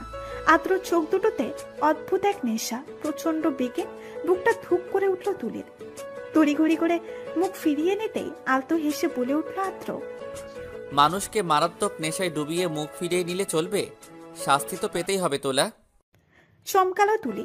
কিছুই বুঝতে পারলো না। আমতা আমতা করে প্রশ্ন করলো, কেমন শাস্তি? জবাব দিল না আদ্র। তুলির ডান হাতটা টেনে কামড় বসিয়ে দিল আঙুলে। ব্যথায় চিল্লাতে নিলেই সেকেন্ডেই তুলির মুখে হাত চেপে ধরল আদ্র। তুলির চোখের চাহনিতে নিজের চোখ জোড়া রেগে রাগান্বিত কণ্ঠে বলে উঠল, আর কখনো ওড়না ছাড়া যেন বেলকনিতে না দেখি। আশা করি কামড়টা তোমায় স্মরণ করিয়ে দিবে। কথাটা শেষ করেই আদ্র চোখের পলকে তুলিকে ছেড়ে দিয়ে চলে গেল নিজের বেলকনিতে। থমকে রইল তুলি। ওড়না রুমে রয়ে গেছে, খেয়ালে ছিল না তার। হুশাসতেই দৌড়ে গিয়ে ওড়না নিয়ে এলো রুম থেকে। বেলকনিতে দাঁড়িয়ে থাকা আদ্রর দিকে তাকিয়ে ধরা গলায় বলল, সিগারেট খেলে ফুসফুসের ক্ষতি হয়, ক্যান্সার হয়। আপনি কি ডাক্তার হয়ে এটা জানেন না ডাক্তার সাহেব? ক্যান্সার হলে তো মরে যেতাম, কিন্তু আমি তো এর চেয়েও মারাত্মক ব্যাধিতে আক্রান্ত, যা ঘুমোতেও দেয় না, শান্তির নিঃশ্বাসও ফেলতে দেয় না। ধীর স্বরে কথাগুলো বলে রুমের দিকে পা বাড়ালো আদ্র। কণ্ঠে কেমন যেন বিষাদ মিশেছিল। তুলির দুই চোখ ছোট্ট করে তাকালো। আদ্রর কথাগুলোর মাঝে এত রহস্য কেন? উনি কি সহজ ভাষায় কথা বলতে পারেন না? আমার মস্তিষ্ক তো ওনার কথা ধারণ করতে পারে না। এখনই মিষ্টি শর্ত, এখনই আবার গম্ভীরতা। হঠাৎ দূরে যায়, আবার হঠাৎ কাছে এসে আমার হৃৎপিণ্ডের চলাচল প্রায় থামিয়ে দেয়। অদ্ভুত আপনি আদ্র। আদ্র যাওয়ার পারে যে স্পট স্বরে বলে উঠল তুলি। কলেজে ক্লাস শুরু হয়ে গেছে, প্রায় 15 দিনের মতো হয়ে গেছে। এই 15 দিনে তুলিও আমরিন নতুন নতুন বান্ধবীও জুটিয়ে ফেলেছে। তুলিও আমরিনের মাঝে সময়ের স্রোতে গড়ে উঠেছে গভীর বন্ধুত্ব। গত 3 দিন ধরে আমরিনকে ওদের ক্লাসের একটা ছেলে ফেসবুকে প্রেম নিবেদন করছে। ছেলেটা দেখতে খারাপ না, কিন্তু তুলির কথা হলো ছেলেদের ফাঁদে কিছুতেই পাওয়া দেওয়া যাবে না। আজকাল তলে তলে একাধিক প্রেম করে আবার সুন্দরী মেয়ে দেখলেই প্রেমের প্রস্তাব দিতে শুরু করে। ছেলেটা ক্লাসে ঢুকতেই আমরিন ইশারা করে দেখালো তুলিকে। ভ্রু কুঁচকিয়ে তাকিয়ে শয়তানি হাসি হাসলো তুলি। আমরিনের দিকে চেয়ে বলল, তাহলে পরীক্ষা করে দেখা যাক। আমরিনও দুষ্টু হেসে বলল, অবশ্যই। আমার তোমাকে খুব ভালো লাগে। তোমার কাছে আমাকে কেমন লাগে? যদি ভালো লাগে তবে কলেজ ছুটির পর কলেজের পেছনে গোলাপ গাছ থেকে একটা কালো গোলাপ এনে আমায় দিও। আমি তোমার অপেক্ষায় থাকবো।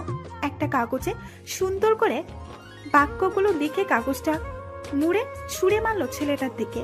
একটু পেছনের দিকে বসায় কারোর চোখ পড়েনি তুলির এই কাণ্ডটা। কাগজটা গিয়ে ছেলেটার গায়ে পড়লো। ফিরে তাকাতেই চোখ পিট পিট করে চাইলো তুলি। সাথে সাথেই ছেলেটা দাঁত কেলিয়ে হেসে কাগজটা পকেটে ঢুকিয়ে নিল। অগ্নিদৃষ্টি নিক্ষেপ করলো আমরিন। তুলি হাত চেপে ধরতেই তুলি গলা ছেড়ে বলে উঠল, দেখলি তো কেমন ছেলে? তুই যে পাশে আছিস তাও তো তোয়াক্কা করেনি। তার জন্য এই পরীক্ষাটা করা। শালা অভদ্র পোলা, হ্যাতেরে তো আমি ছাড়বো না। একদিন ছুটি হোক কলেজটা, জুতা পেটা করবো ফাজিল পোলারে। তুলির কাঁধে মাথা হেলিয়ে আমরিন ঠোঁট ভেঙে বলল, ঠিক বলেছিস দোস্ত। অসভ্য পোলার প্রেমে যদি আমি ডুবে যেতাম তাহলে আমার সর্বনাশ হয়ে যেত, ভয়ঙ্কর সর্বনাশ। এই পোলারে তুই আর আমি মিলে আজকে উচিত শিক্ষা দেব। গাড়িতে হেলান দিয়ে দাঁড়িয়ে আছে আদ্র। কালো শার্ট, চোখে সানগ্লাস, অস্থির এক লুক নিয়ে গাড়িতে হেলান দিয়ে ফেসবুক স্ক্রল করতে মগ্ন। কিছু মেয়ে এক দৃষ্টিতে তাকিয়ে আছে আদ্রর দিকে। চোখ মোবাইলে নিবন্ধন থাকলেও কারো কারো নজর যে নিজের উপরে তা ঠিকই অনুধাবন করতে সক্ষম আদ্র। মুস্কি এসে মোবাইলটা পকেটে ঢুকিয়ে নিল। আমরিনও তুলির অপেক্ষায় ছিল এতক্ষণ। এই দিক দিয়েই বাসায় যাবে, তাই ভাবছিল তুলিও আমরিনকে সাথে নিয়ে যাবে। তিনটা দিন তুলিকে দেখেনি তার আঁখি দুটো। সেমিনার থেকে ফিরে সুজা কলেজের সামনেই হাজির। তৃষ্ণার্ত চোখ দুটো সামনের দিকে তাক করতেই চরচর করে রক্ত উঠে গেল আদ্রর মাথায়। চোখ দুটো তীব্র লাল হয়ে এলো। হাত মুঠ করে নিচের চুলগুলো টেনে গাড়িতে খুব জোরে ঘুষি বসিয়ে দিল। এমন কাণ্ড থেকে ঘাবড়ে গেল মেয়েগুলো। তাড়াতাড়ি পা চালিয়ে সরে গেল সেখান থেকে। ক্লাসের সেই ছেলেটা সত্যি সত্যি গোলাপ নিয়ে হাজির আমরিন ও তুলির সামনে। গোলাপটা তুলির দিকে বাড়িয়ে রেখেছে 5 মিনিট যাবত। মুখ চেপে হাসছে তুলি। চোখ কটমট করে রাগী কণ্ঠে বলে উঠল আমরিন, এ ছেলে, তোমার লজ্জা করে না? আমাকে প্রপোজ করে আবার আমার বেস্টিকেও ফুল দিচ্ছ? একটু হাসলো ছেলেটা। এক হাত দিয়ে মাথা চুলকে বলল, লজ্জা কিসের? তুমি আর তোমার বেস্টি তো একই। একজন আমার গার্লফ্রেন্ড হলেই হবে। ধপ করে জ্বলে উঠল আমরিন। পায়ের জুতোগুলো ছেলেটাকে মারতে নিলেই তুলি বাধা দিয়ে বলে উঠল, দোস্ত, আমি কখনো কালো গোলাপ দেখিনি রে। বেচারা কত কষ্ট করে চুরি করে গোলাপটা এনেছে। এই ছেলে গোলাপ দিয়ে দাও আমায়, তারপর খাও আমিনের জুতা পেটা। হেব্বি মজা কিন্তু। এই আরমিন কষিয়ে দিস।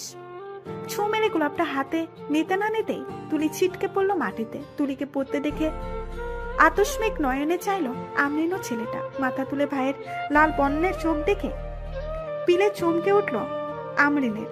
থরথর করে কাঁপতে লাগলো সে। জুতাও হাত থেকে পড়ে গেছে। ছেলেটা সেই কখন প্রগার পার। তুলির দিকে দৃষ্টি রেখে আদ্র আমরিনকে উদ্দেশ্য করে বলে উঠল, গাড়িতে গিয়ে বসো। অসহায় চোখে তুলির দিকে যে ফোঁত দৌড় মারল আমরিন। বিস্ময়ে অভিভূত তুলি, চোখে অজস্র ভয়। এক হাঁটু গেড়ে তুলির কাছে বসলো আদ্র। হাত বাড়িয়ে তুলির লাল হয়ে যাওয়া গালটা স্পর্শ করলো। জ্বলে উঠলো গালটা। চোখ ছাপিয়ে নেমে এলো জল। দাঁড়িয়ে পড়লো আদ্র। রাগটা বজায় রেখে বলে উঠল, উঠে দাঁড়া।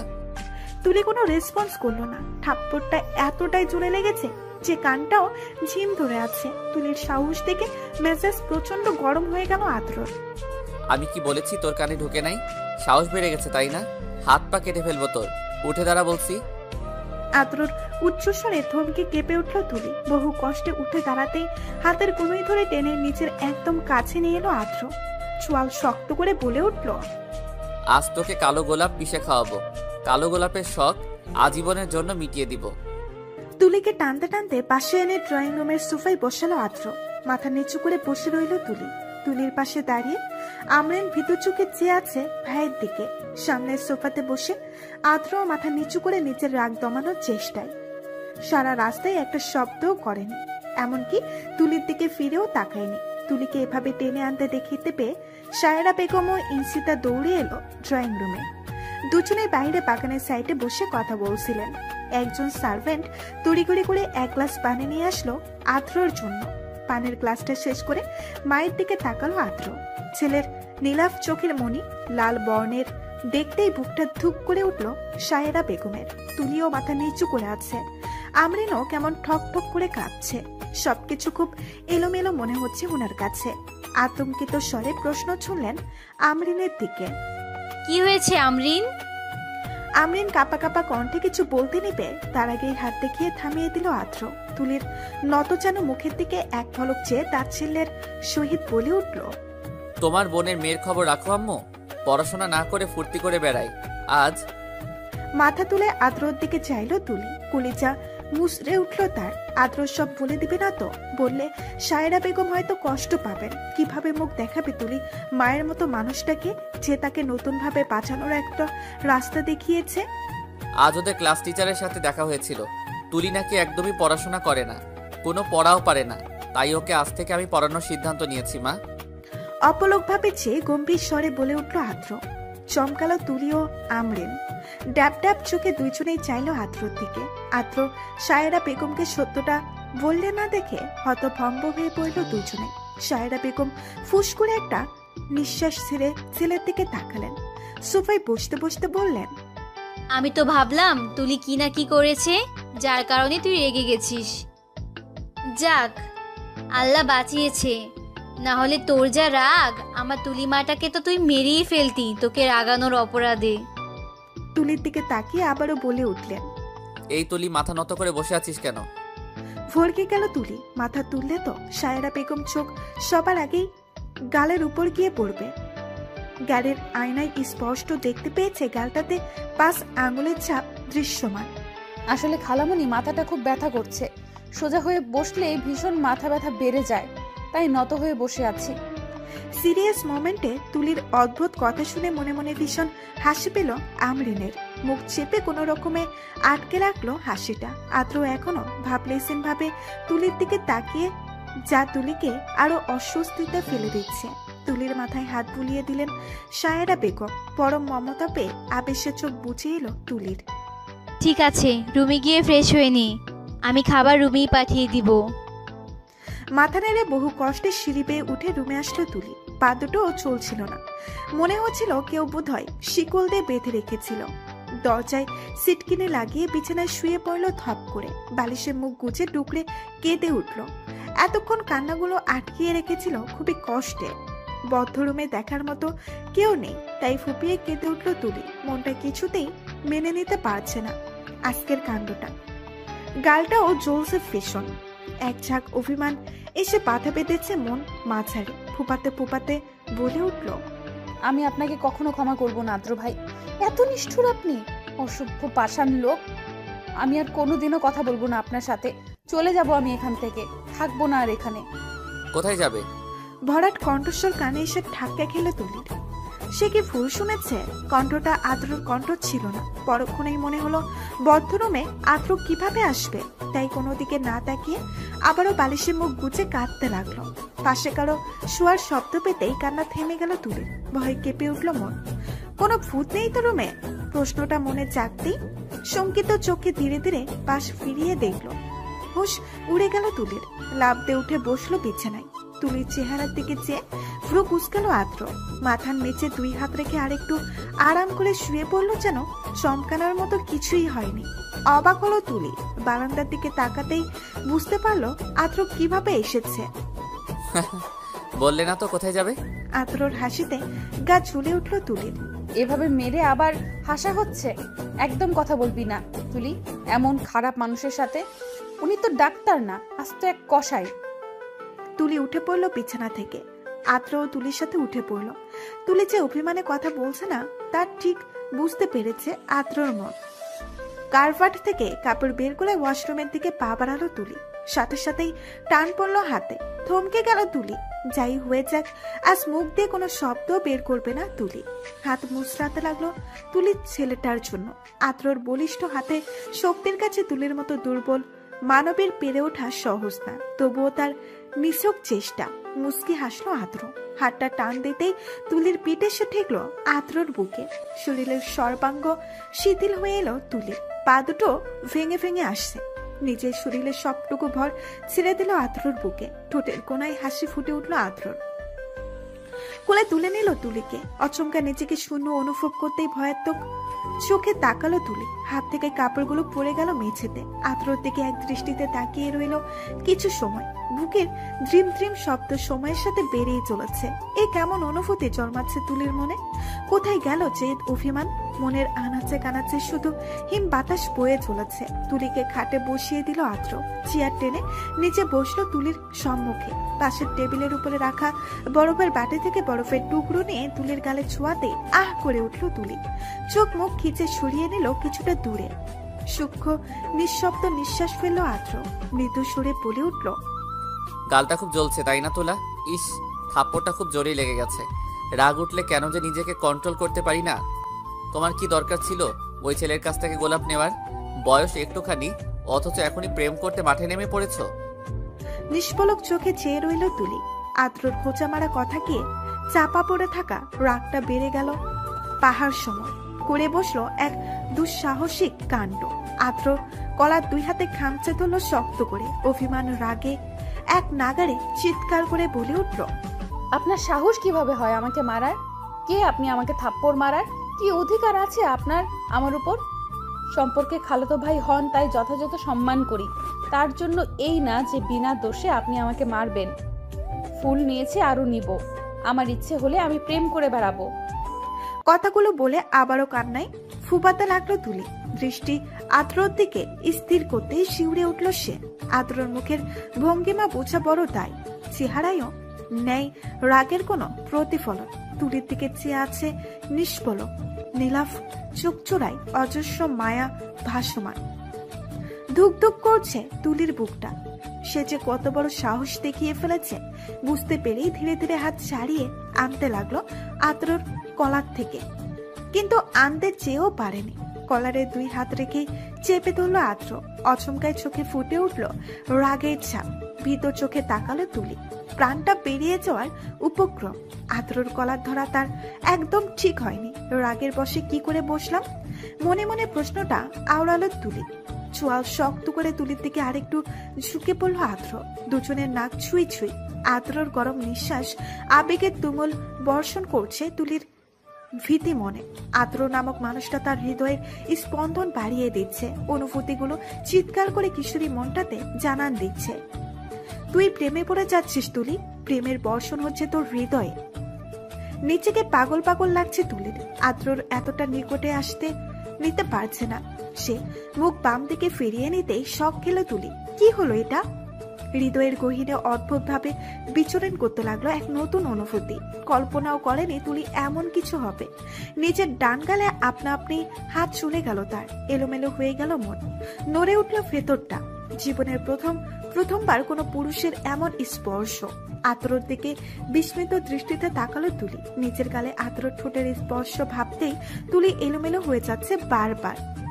শটান ভাবে বসে আছে আদ্র। মুচকি হেসে তুলির দিকে তাকিয়ে বলল, আশা করি আর কিছুই বলতে হবে না। অধিকার থাকুক আর না থাকুক, এই জীবনে তোমার বোধ হয় আর প্রেম করা হবে না।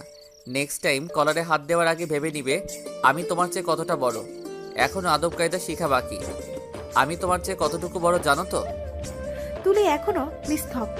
হাতটাও গালে চেপে রেখেছে। নিজ চক্ষুতে বিশ্বাস করতে পারছে না তার সাথে এক শিহরিত ভয়ঙ্কর ঘটনা ঘটে গেছে। মনের মাঝে হাসারও অনুভূতি নিয়ে নিশ্চুপ ভাবে তাকিয়ে আদ্রর দিকে হালকা হাসলো আদ্র।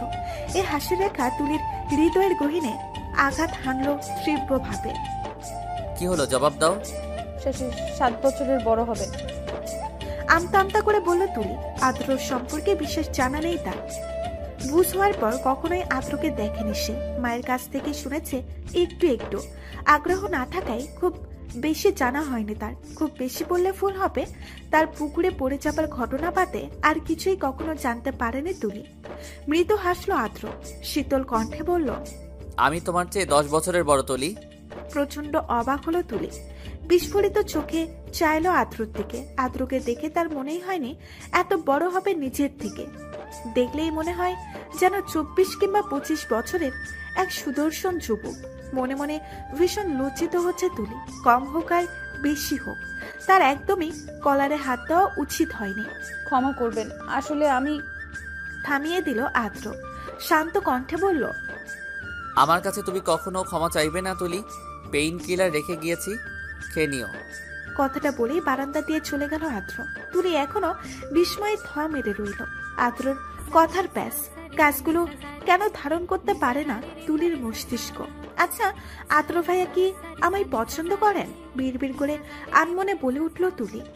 রাত 9টা বাজে। আদ্র হসপিটালের একটা জরুরি কাজ করে বসে বসে দরজায় টুকা পড়তেই বিরক্ত বোধ করলো আদ্র। চোখ ফিরিয়ে দরজার কাছে বোনকে দাঁড়িয়ে থাকতে দেখে বিরক্ত মাখা চোখ দুটো শান্ত হয়ে এলো। আলতো হেসে বলল, আয় আমরিন। ভীত মন দিয়ে ধীর পায়ে হেঁটে এসে বিছানায় বসলো আমরিন। মন উসখুস করছে বিকেলের সত্যটা বলার জন্য যে তুলির কোনো দোষ ছিল না। কিছু বলবি? ভাইয়া। কি বলবি একটু তাড়াতাড়ি বল। আসলে ভাইয়া তুলির কোনো দোষ ছিল না, আমিও তুলিকে এসব করতে বলেছি।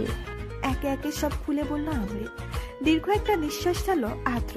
কান্নারত আমরিনকে বুকে টেনে নিয়ে বলল, তুলির দোষ ছিল, তোরও ছিল আমরিন। তোদের উচিত হয়নি এমনটা করার। এর বিপরীত হতে পারতো তোদের সাথে। ছেলেটা তোদের ক্ষতিও করতে পারতো। দুষ্টুমির ছলেও এমনটা করা ঠিক হয়নি। আমাকে ক্ষমা করে দাও ভাইয়া। দিব, তবে একটা শর্ত আছে।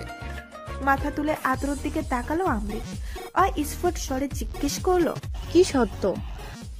আদ্র উঠে গিয়ে দরজাটা চাপিয়ে আসলো। বলা তো যায় না, কে শুনে নেয়। তারপর আমরিন এক এক করে বুঝিয়ে বলল সব। অতিশয় অবাক হলো আমরিন। মনে মনে ভাইয়ের জন্য খুশি হলেও একটা সত্যি যে লুকিয়ে থাকবে না। আজ না হোক কাল তো তুলে জেনেই যাবে। বাবা জানতে পারলে বাড়িতে তুফান হবে। আর আদ্রই বা কিভাবে ম্যানেজ করবে? পারবে তার ভাইয়ের কাছে?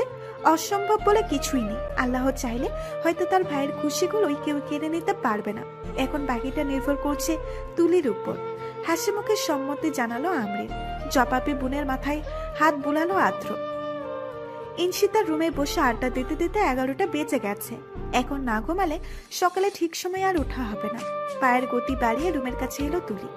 দরজা ঠেলে ভেতরে প্রবেশ করতেই প্রথমে নজর গেল টেবিলের উপর। এক গুচ্ছ কালো গোলাপ খুব সুন্দর করে সাজিয়ে রাখা টেবিলে, যা দেখে মাথা ঘুরে গেল তুলির। বিকেলের কথা মনে হতেই ভয় আরো চেপে ধরল গভীর ভাবে। ফিতি সস্কার মাথা ঘুরে পড়ে যেতে নিলেই পেছন থেকে শক্ত করে আঁকড়ে ধরল কেউ। তুলির ঝাপসা চোখে দৃশ্যমান হলো আদ্রর ভয়াত্মক চেহারা। সাথে সাথেই বিড়বিড় করে বলে উঠল, আমি কালো গোলাপ খাবো না আদ্র ভাই। চারিদিকে নিস্তব্ধতা, নেই কোনো নিঃস্বাচর গানের ডাক বা কোনো শব্দের উৎস। সারা ঘরময় ছড়িয়ে আছে নিস্তব্ধ অনুভূতি। শ্যামবর্ণা কন্যা ডুবে আছে গোলাপের নেশায়। অজস্র আবেগের অনুভূতি সংসার হচ্ছে তুলির হৃদয়ে। কালো গোলাপগুলো কাছে নাক নিয়ে নিঃশ্বাস টেনে নিচ্ছে তুলি। ক্রমশই ভারী হয়ে আসছে তার নিঃশ্বাস। বুকের মাঝে অজানা অনুভূতি ঝড় তুলতে ব্যস্ত হয়ে পড়েছে। মনের মাঝে ক্ষণে ক্ষণে উঠছে উত্তাল ঢেউ। ভাবতে শিহরিত হচ্ছে, আবার লাজুক লাজুক হাসিও হাসছে যে আদ্র ওর জন্য কালো গোলাপ এনেছে। খানিক সময় আগেও কত ভয় পাচ্ছিল, অথচ এখন অনুভূতির স্রোতে ভেসে যেতে ব্যস্ত। তখন চোখ খুলে দেখল আদ্র হাত মুষ্টি বদ্ধ করে চেয়ে আছে এক ধ্যানে। নীলবর্ণ চোখ দুটো টকটকে লাল, চেহারায় অস্থিরতার ছাপ। চুলগুলোও কেমন এলোমেলো হয়ে আছে। আদ্রর এই অস্থির চেহারা তুলির হৃৎপিণ্ডে এক শীতল অনুভূতির জন্ম দিল। বুকটাও ধরপড় করতে লাগলো প্রচন্ড গতিতে। এমন লাগছে কেন আদ্রকে? প্রশ্নটা মনে রেখে উঠে বসতে নিলেই নড়ে চড়ে উঠল আদ্র। তুলিকে বসিয়ে দিয়ে নিজের হাতে মুষ্টিবদ্ধ তুলির হাতটা আলতো করে চুমু খেল। শিউরে উঠল তুলি। এসির ঠান্ডাও ও কপালে জড়ো হলো বিন্দু বিন্দু ঘাম। আবার মনে আষ্টে পিষ্টে বয়ে যেতে লাগলো প্রশান্তির বাতাস। আচ্ছা, প্রেমে পড়লে কি এমনটা হয়? তবে কি আমি প্রেমে পড়ে গেছি, নাকি এটা নিতান্তই আবেগ? মন পাছরে প্রশ্নটা সৃষ্টি হতে আদ্রর দিকে তাকালো তুলি। মলিন কণ্ঠে বলে উঠল আদ্র, এভাবে সামান্য কারণে ভয় পেয়ে কেউ বেহুশ হয়ে যায়? তুমি জানো কতটা ভয় পেয়ে গিয়েছিলাম আমি? মুহূর্তে মনে হচ্ছিল কে যেন আমার কলিজা ছিঁড়ে নেওয়ার চেষ্টায় উঠে পড়ে লেগেছিল। অতিশয় বিস্ময়ে জড়ীভূত হয়ে পড়ল তুলি। আদ্রর কথার জবাবে কি বলবে জানা নেই তার। সে তো অনুভূতির সাথে যুদ্ধে নেমেছে। যে যুদ্ধে মস্তিষ্কের চেয়ে মনে সঞ্চারিত অনুভূতিগুলো জয়ী হচ্ছে বারবার। হৃৎপিণ্ডের ওঠানামা অস্বাভাবিক হয়ে পড়েছে। আদ্রর কথায় মায়ায়, অস্থির চোখের মায়ায় ডুবে যাচ্ছে তুলি। কেমন নেশা ধরিয়ে দিচ্ছে তুলির মাঝে। আদ্রর স্পর্শ যেন তার জন্য কারেন্টের ঝটকার মতো।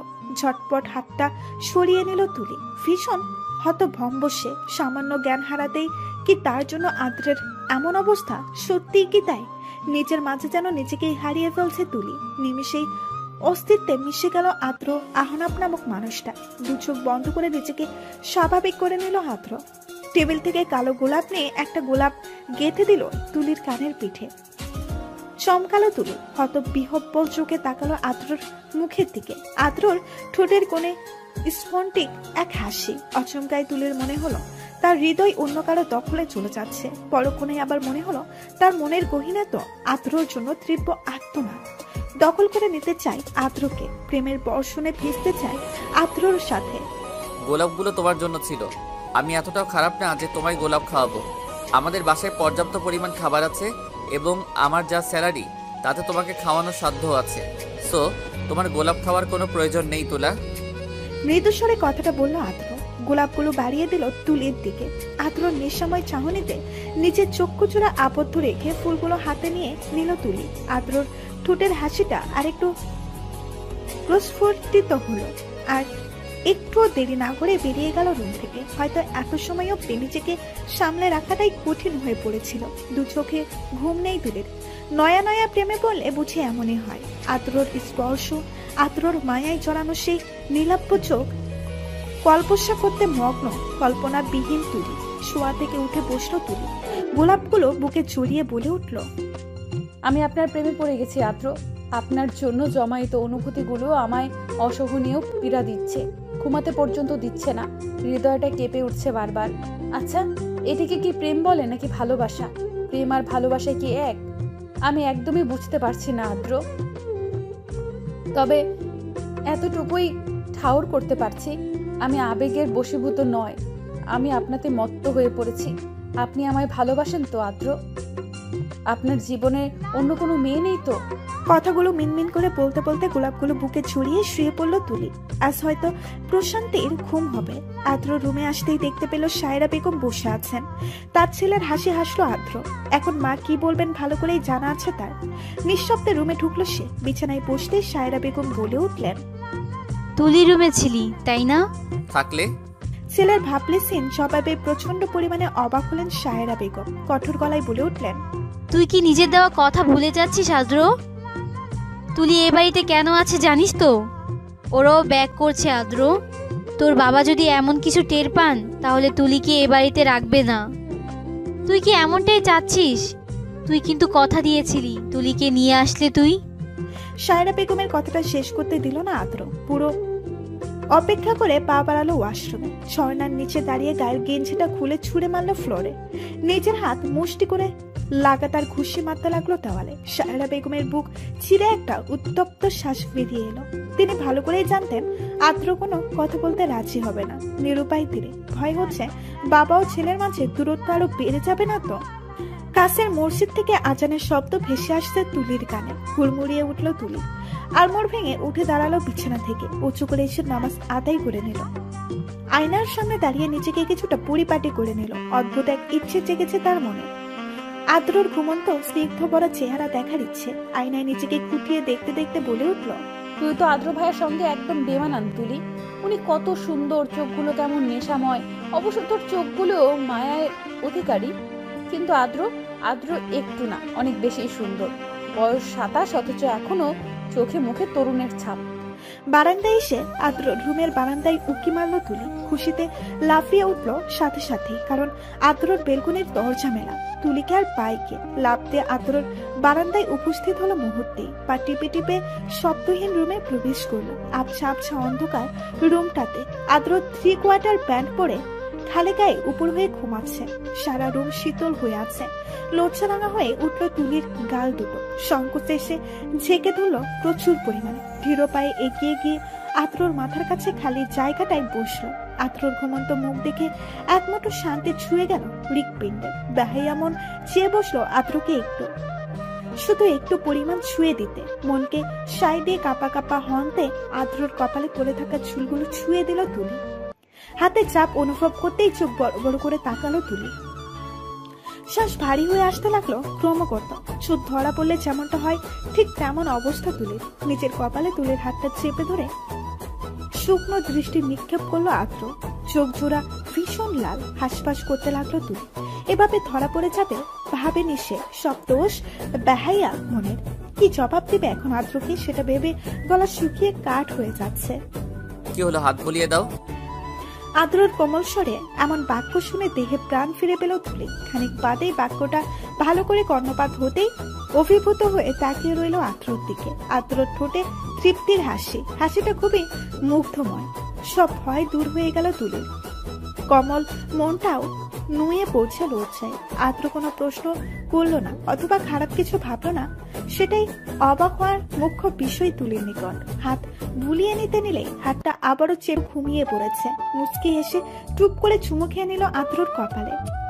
খোঁচা খোঁচা দাঁড়িতে দিতে লাগলো নিজের নরম হাতের পরশ।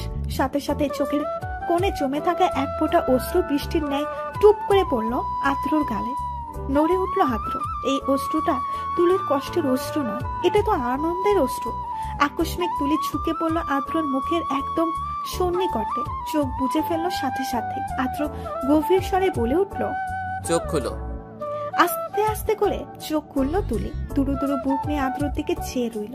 তুলিকে ছেড়ে দিয়ে উঠে পড়লো আদ্র। গালে হাত রেখে জিজ্ঞেস করলো, কাঁদছিলে কেন?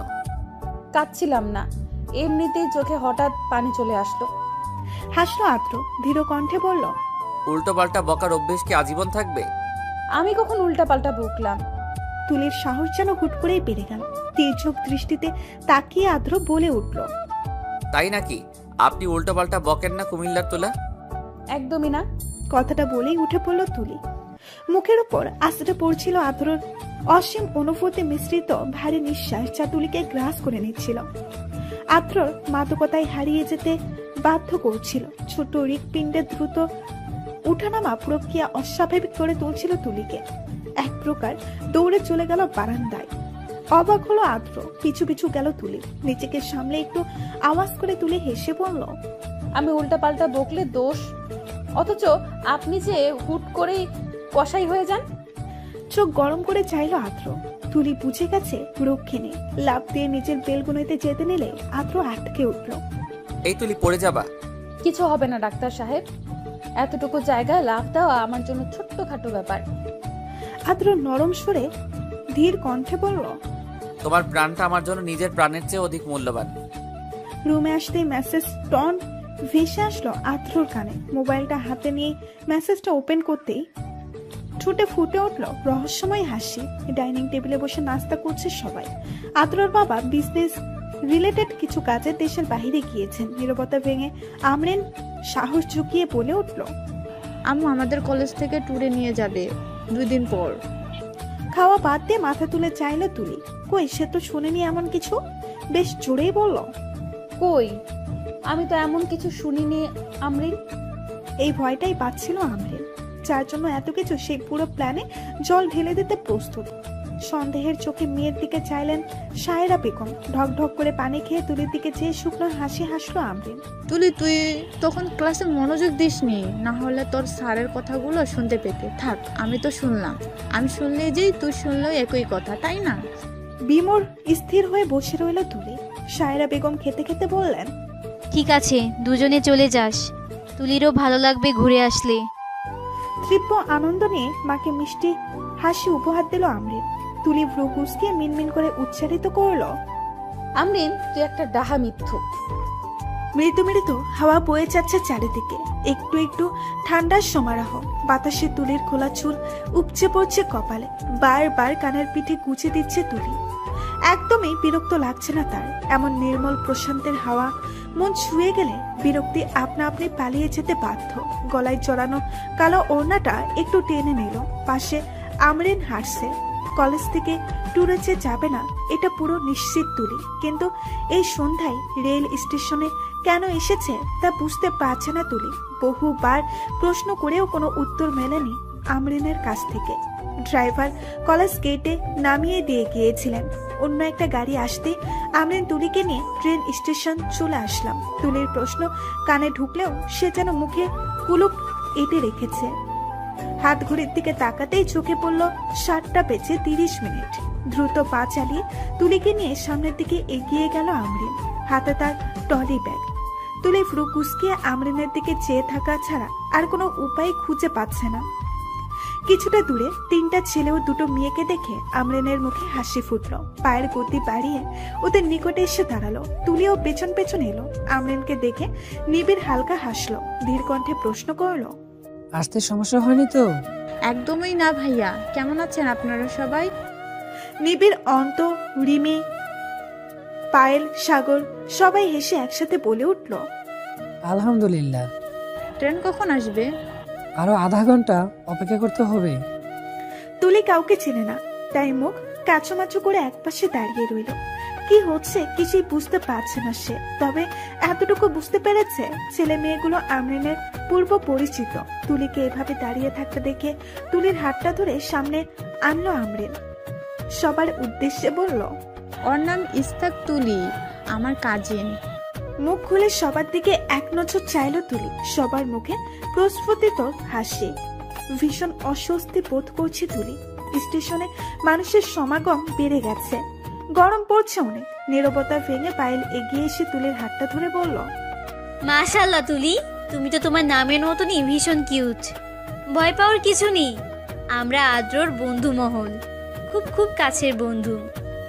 অতিশয় বিস্ময় নিয়ে তাকালো তুলি। আদ্রর ফ্রেন্ড? তাহলে তুলি কেন এখানে এসেছে? আমরিন ওনাদের কাছে কেন নিয়ে আসলো? আদ্র কোথায়? শত শত প্রশ্নের ভিড় তুলির মনে। পায়েল আবারও হেসে বলে উঠল, জানি তোমার মনে অনেক প্রশ্ন, ছোট্ট মস্তিষ্কে এত চাপ দিও না তুলি। জাস্ট এতটুকু জেনে রাখো, আমরা সবাই সিলেট যাচ্ছি। অবাক হলো তুলি। আমরিনের হাত চেপে ধরতে চোখের ইশারায় বোঝানো সব সত্যি। আমরিনের উপর অগাধ বিশ্বাস আছে তার। আর আদ্রর বন্ধুদের সন্দেহ করার কিছুই নেই। নিঃসন্দেহে আদ্রর বন্ধু নির্বাচনে সচেতন।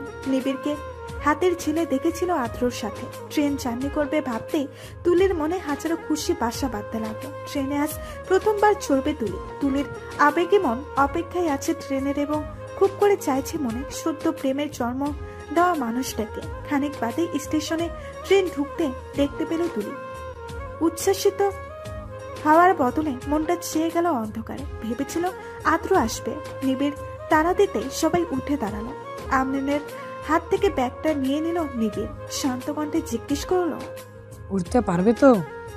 নিবিড়ের দিকে তাকিয়ে আলতো হেসে আমরিন জবাব দিল, পারবো। তবুও যেন নিবিড়ের মন মানল না। আমরিনের এক হাত শক্ত করে মুঠোয় পুড়ে দিল নিচের এক হাত। এত গরমের মাঝেও শীত অনুভব করতে লাগলো আমরিন। নিবিড়ের দিকে তাকাতেই দেখলো অন্যদিকে মুখ ফিরিয়ে রেখেছে। তুলি পাশে দাঁড়িয়ে ভাবছে এত ভিড়ের মাঝে কিভাবে উঠবে সে ট্রেনে। ট্রেনে ওঠার অভিজ্ঞতা তো তার নেই। ট্রেন থামতেই ভিড় যেন আরো বেড়ে গেল। মানুষ যেন প্রতিযোগিতায় লেগে পড়ল, কার আগে কে উঠবে।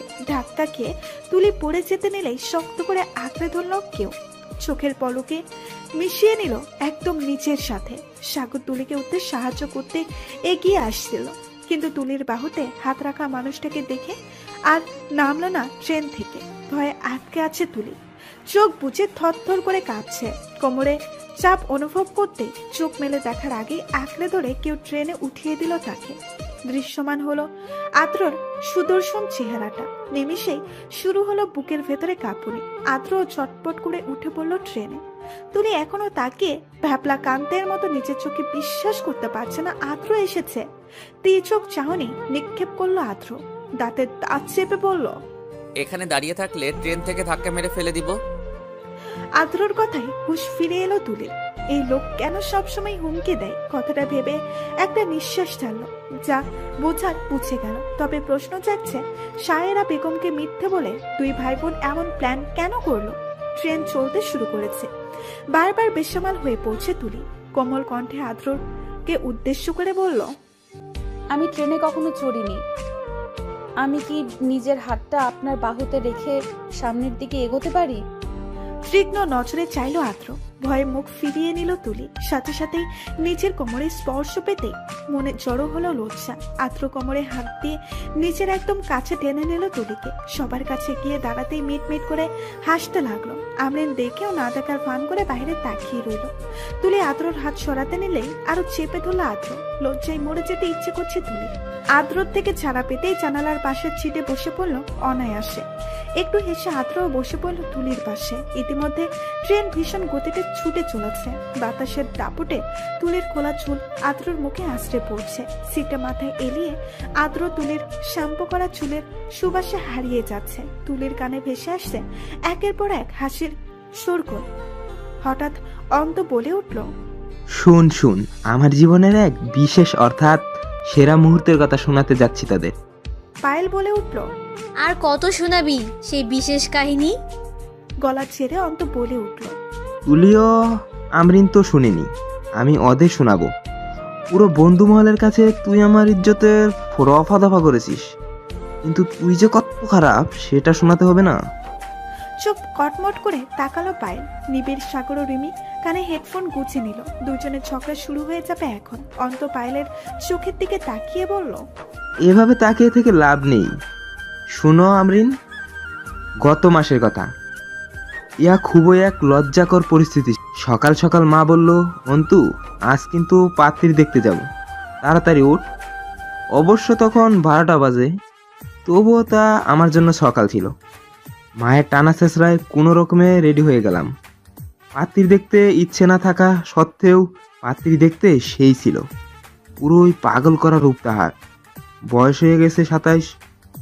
এমন সুন্দর বউ পাইলে বুড়ো থেকে আমি হইয়া যাবো 17 বছরের যুবক। আহা, মনে মনে তো আমার লাড্ডু ফুটতেছিল। যখন আমাকে আলাদা কথা কইতে দিল, তখন আমি তো মেয়ের দিকে এক দৃষ্টিতে তাকাইছিলাম। প্রেমের ভাষায় মুগ্ধকর বলা যায়। পাত্রী আমার একটু কাছে মুখ আনতে আমি তো শেষ। মেয়ে এত অ্যাডভান্স। নিজেও মুখটা এগিয়ে নিতেই মেয়ে ফিসফিস করে বলে উঠল, বুইরা দাদা, আপনার অফিস খোলা, নেক্সট টাইম অফিস বন্ধ করে পাত্রী দেখতে যাবেন। অন্তর কথা শুনে ফিক করে হেসে দিল সবাই। তাল মিলিয়ে হাসতে লাগলো অন্ত। হাসতে হাসতে বলল, সেই মেয়েটা আর কেউ না, আমাদের পায়েল ম্যাডাম ছিল। এই মেয়ের চোখ যে এত খারাপ, এটা সেই দিনই বুঝতে পেরেছি। তোর মতো হারামি পোলার কাছে যে আমি বিয়ে বসছি, এটাই অনেক। তুই তো এখনো শর্ট প্যান্ট পরে বাইরে চলে যাস, লোকে দেখলে দোষ নেই, আর আমি সত্য বললে দোষ। হাজবেন্ডকে তুই করে বলছিস? ক্লাসমেট বিয়ে করে কপালটাই পুড়লাম, গুন্ডি মেয়ে একটা। ওদের কথা শুনে তুলি হাসতে হাসতে ঢলে পড়ল আদ্রর উপর। কি লাগাম ছাড়া কথাবার্তা। তুলির পেট ফেটে হাসি আসছে। চোখ রাঙিয়ে তাকালো আদ্র। সাথে সাথে গায়েব হয়ে গেল তুলির হাসিটা। তুলির কানের কাছে মুখ নিয়ে আস্তে করে দুষ্ট স্বরে পড়ে উঠল, ওড়না সরে গিয়ে তোমার ওই জায়গার তিলটা দেখা যাচ্ছে তোলা, ওড়না সামনে রাখো, ড্রেসটা একটু বেশি ঢিলে, যখন তখন হেলে পড়ো না। পিলে চমকে উঠল তুলির। আদ্রর মুখে এত ভয়ঙ্কর এত বাক্য শুনে চুপসে গেল তুলি। ওড়না পেঁচিয়ে দূরে সরে বসলো আদ্রর থেকে। কানে বারবার প্রতিধ্বনি হচ্ছে বাক্যটা, ছি! আদ্রর নজর এত খারাপ। কথাটা মনে না রেখে কিশোরী তুলি আদ্রর সাথে কিছুটা ঘেঁষে বসলো। চোখ ছোট ছোট করে তাকালো আদ্র। তুলি ফিসফিস করে বলল, ছি, আপনার নজর এত খারাপ? আমি আগেই শুনেছি ডাক্তাররা লুচু হয়। আপনি তার প্রমাণ আদ্র ভাই। আমি কি তোমায় কামড় দিয়েছি নাকি চুমু খেয়েছি? অথবা এটাও বলতে পারি বিয়ের আগে তোমার সাথে ফুলসজ্জা করেছি। আদ্রর লাগামহীন কথা তুলির রক্তে রক্তে শিহরণ জাগিয়ে দিল। দমে গেল তুলি। আদ্র যে কত বড় অসভ্য বেহাইয়ালো বোঝা হয়ে গেছে তার। দূরত্ব রেখে বসতে নিলে সবার অগোচরে তুলিকে নিজের কাছে টেনে গলায় কামড় বসিয়ে দিল আদ্র। তুলি লজ্জায় চুপ হয়ে গেল। চোখ বড় বড় করে আদ্রর দিকে তাকিয়ে রইল। লাইটগুলো নিভিয়ে দিয়েছে কিছু সময় আগে। বাহিরের চাঁদের আলোয় আদ্রর চেহারাটা স্পষ্ট। তুলি যেন আর নিজের মাঝে নেই। কি করলো এটা আদ্র? এখন হার্ট অ্যাটাক হলে তার দায় কি আদ্র নেবে? অপলক চোখে তাকিয়ে থেকে তুলির হাতটা চেপে ধরে আবারও আদ্র মুখ ডুবালো তুলির গলায়। ছোট্ট একটা চুমুকে সরে এলো অতি স্বর্ণবর্ণে। বন্ধ চোখ দুটো ধপ করে মেলে আদ্রর জ্যাকেটটা খামচে ধরল তুলি। ছলছল চোখ নিয়ে শুকিয়ে যাওয়া গলায় প্রশ্ন করলো, কি করলেন এটা আদ্র? মুখের হাসি রেখাটা দীর্ঘ করে আদ্র একটু নত হয়ে জবাব দিল। অশুভ বলার জন্য পারফেক্ট কারণ খুঁজে দিয়েছি। কম্পনরত হৃৎপিণ্ড নিয়ে ঘোর লাগা কণ্ঠে তুলি বলে উঠল, সত্যিই আপনি অনেক অসভ্য আদ্র। শুধু তোমার জন্য। মুচকে হেসে বলল আদ্র। তুলি ডুবে গেল আদ্রর নেশায়। তার অযাচিত মন বলে উঠল, কোথায় ছিল এতদিন এত আবেগ, এত মাদকতা, এত মোহনীয় প্রেমময় দৃষ্টি। নিজেকে সামলে রাখা যে প্রচন্ড কষ্ট হয়ে যাচ্ছে। আজকে তুলি আদ্রর এক অন্যরকম রূপের সাথে পরিচিত হলো, যে রূপের প্রেক্ষাপটে বিবেচনা করে আদ্রকে অসভ্য খ্যাতাব দেওয়া যায়। আদ্রর জ্যাকেট আর একটু শক্ত করে খামচে ধরলো তুলি। সবার দিকে এক নজর তাকিয়ে আদ্রর নিচু গলায় বলল, জ্যাকেটটা ছিঁড়ে ফেলবে নাকি দুলারানী? এভাবে ধরে রাখলে সহ্যের সীমা যে অতিক্রম হয়ে যাবে, হৃৎপিণ্ডে যে প্রলয় হবে, ক্ষত বিক্ষত হৃদয়ের দায় কি তুমি নিবে? তুলির দৃষ্টি এখনো আদ্রর চোখে। আদ্রর সারা মুখে চোখ বুলাতেই দ্রুত গতিতে স্তম্ভিত হতে লাগলো হৃৎপিণ্ড। আদ্রর আকস্মিক হামলাতে তুলি জমে বরফ হয়ে গেল। হাত পা ঠান্ডা হয়ে অসার হয়ে পড়ল। অচমকা আদ্রর বুকে মুখ লুকালো সে। হসকচিয়ে গেল আদ্র, থমকে গেল মুহূর্তের জন্য। পিঠে হাত রেখে ঘাবড়ে যাওয়া কণ্ঠে জিজ্ঞেস করলো, কি হয়েছে তুলি? আমার হার্টের চিকিৎসা করে দেন ডাক্তার মশাই। আদ্রর বুকে মুখ ঘষে নিজের অজান্তেই কথাটা বলে বসলো তুলি। বুকে ঝড় শুরু হলো আদ্রর। নিজের সবটুকু শক্তি দিয়ে জড়িয়ে নিল তুলিকে। মাথায় আদ্রর স্পর্শ পেতে রাজ্যের ঘুম ভর করলো তুলির দু চোখে। ভালোবাসার মানুষের বুকে ঘুমানোর সাধ্য কয়েকজনের হয়? তুলির হয়েছে সেই সুযোগ অজান্তে। আদ্র এক দৃষ্টিতে তাকিয়ে রইল বাহিরে। ছোট্ট তুলি তার মনে দহন সৃষ্টি করছে। এত বছরের জীবনে মনের দিক থেকে কঠোর হওয়া আদ্রকে বাধ্য করছে কোমল হতে। 17 বছরের কিশোরী কন্যা যে 27 বছরের যুবককে এলোমেলো করে দিচ্ছে, প্রতি মুহূর্তে অস্বাভাবিক করে তুলছে। তা যদি মেয়েটা বুঝতে পারত, তবে হয়তো লজ্জায় লুকিয়ে যেত তার ভিতরকার সত্তা। আজকে চাঁদটা খুব নজর কাড়া। চাঁদের ঝলমলে আলোয় সবকিছু স্পষ্ট। চোখে চশমা দিয়ে বাহিরের দৃশ্য অবলোকন করছে আমরিন। একবার যদি সম্মুখে দৃষ্টিপাত করত, তবে তার চোখ বাধা পড়ত কারো চোখের মায়ায়। সবাই বেঘুরে ঘুমালেও ঘুম নেই আদ্রর। নিবিড় আমরিনের চোখে। আদ্র ব্যস্ত তার বুকে ঘুমিয়ে থাকা মেয়েটাকে সামনে রাখতে। নিবিড় সে তো চাঁদের ঝলমলে আলোয় আমরিনের মায়ায় চলাচ্ছে শতবার। 2 বছর ধরে ভালোবাসা আমরিনকে। হাঁটুর বয়সী মেয়েটাকে মনের কথা বলতে গেলেও বুক কাঁপে তার। বলবে বলবে বলেও বলা হয়নি কোনোদিন। হঠাৎ আমরিনের ঠোঁটের কোণে এক চিলতে হাসি দেখে বুকটা ধুক করে উঠল নিবিড়ের। দৃষ্টি সরিয়ে নিল সে। পাশের সিটে তাকাতেই দেখতে পেল আদ্রর বুকে ঘুমন্ত তুলিকে। জিহ্বায় কামড় দিয়ে মাথা নিচু করে ফেলল নিবিড়। যেদিকেই তাকায় সেদিকেই সর্বনাশ। এখন তো তার মনে হচ্ছে প্রিয়সীর মাঝে হারিয়ে যাওয়া সর্বনাশটাই বড্ড শ্রেয়। এক চিলতে হাসি আর অসম্ভব ভালো লাগে নিয়ে আমরিন আর চোখে নিবিড়ের দিকে চাইল। মনে মনে বলে উঠল, এতটাও বোকা আমি নই নিবিড় ভাই। ডুবে ডুবে যে জল খাচ্ছেন তা দিব্যি টের পাচ্ছি।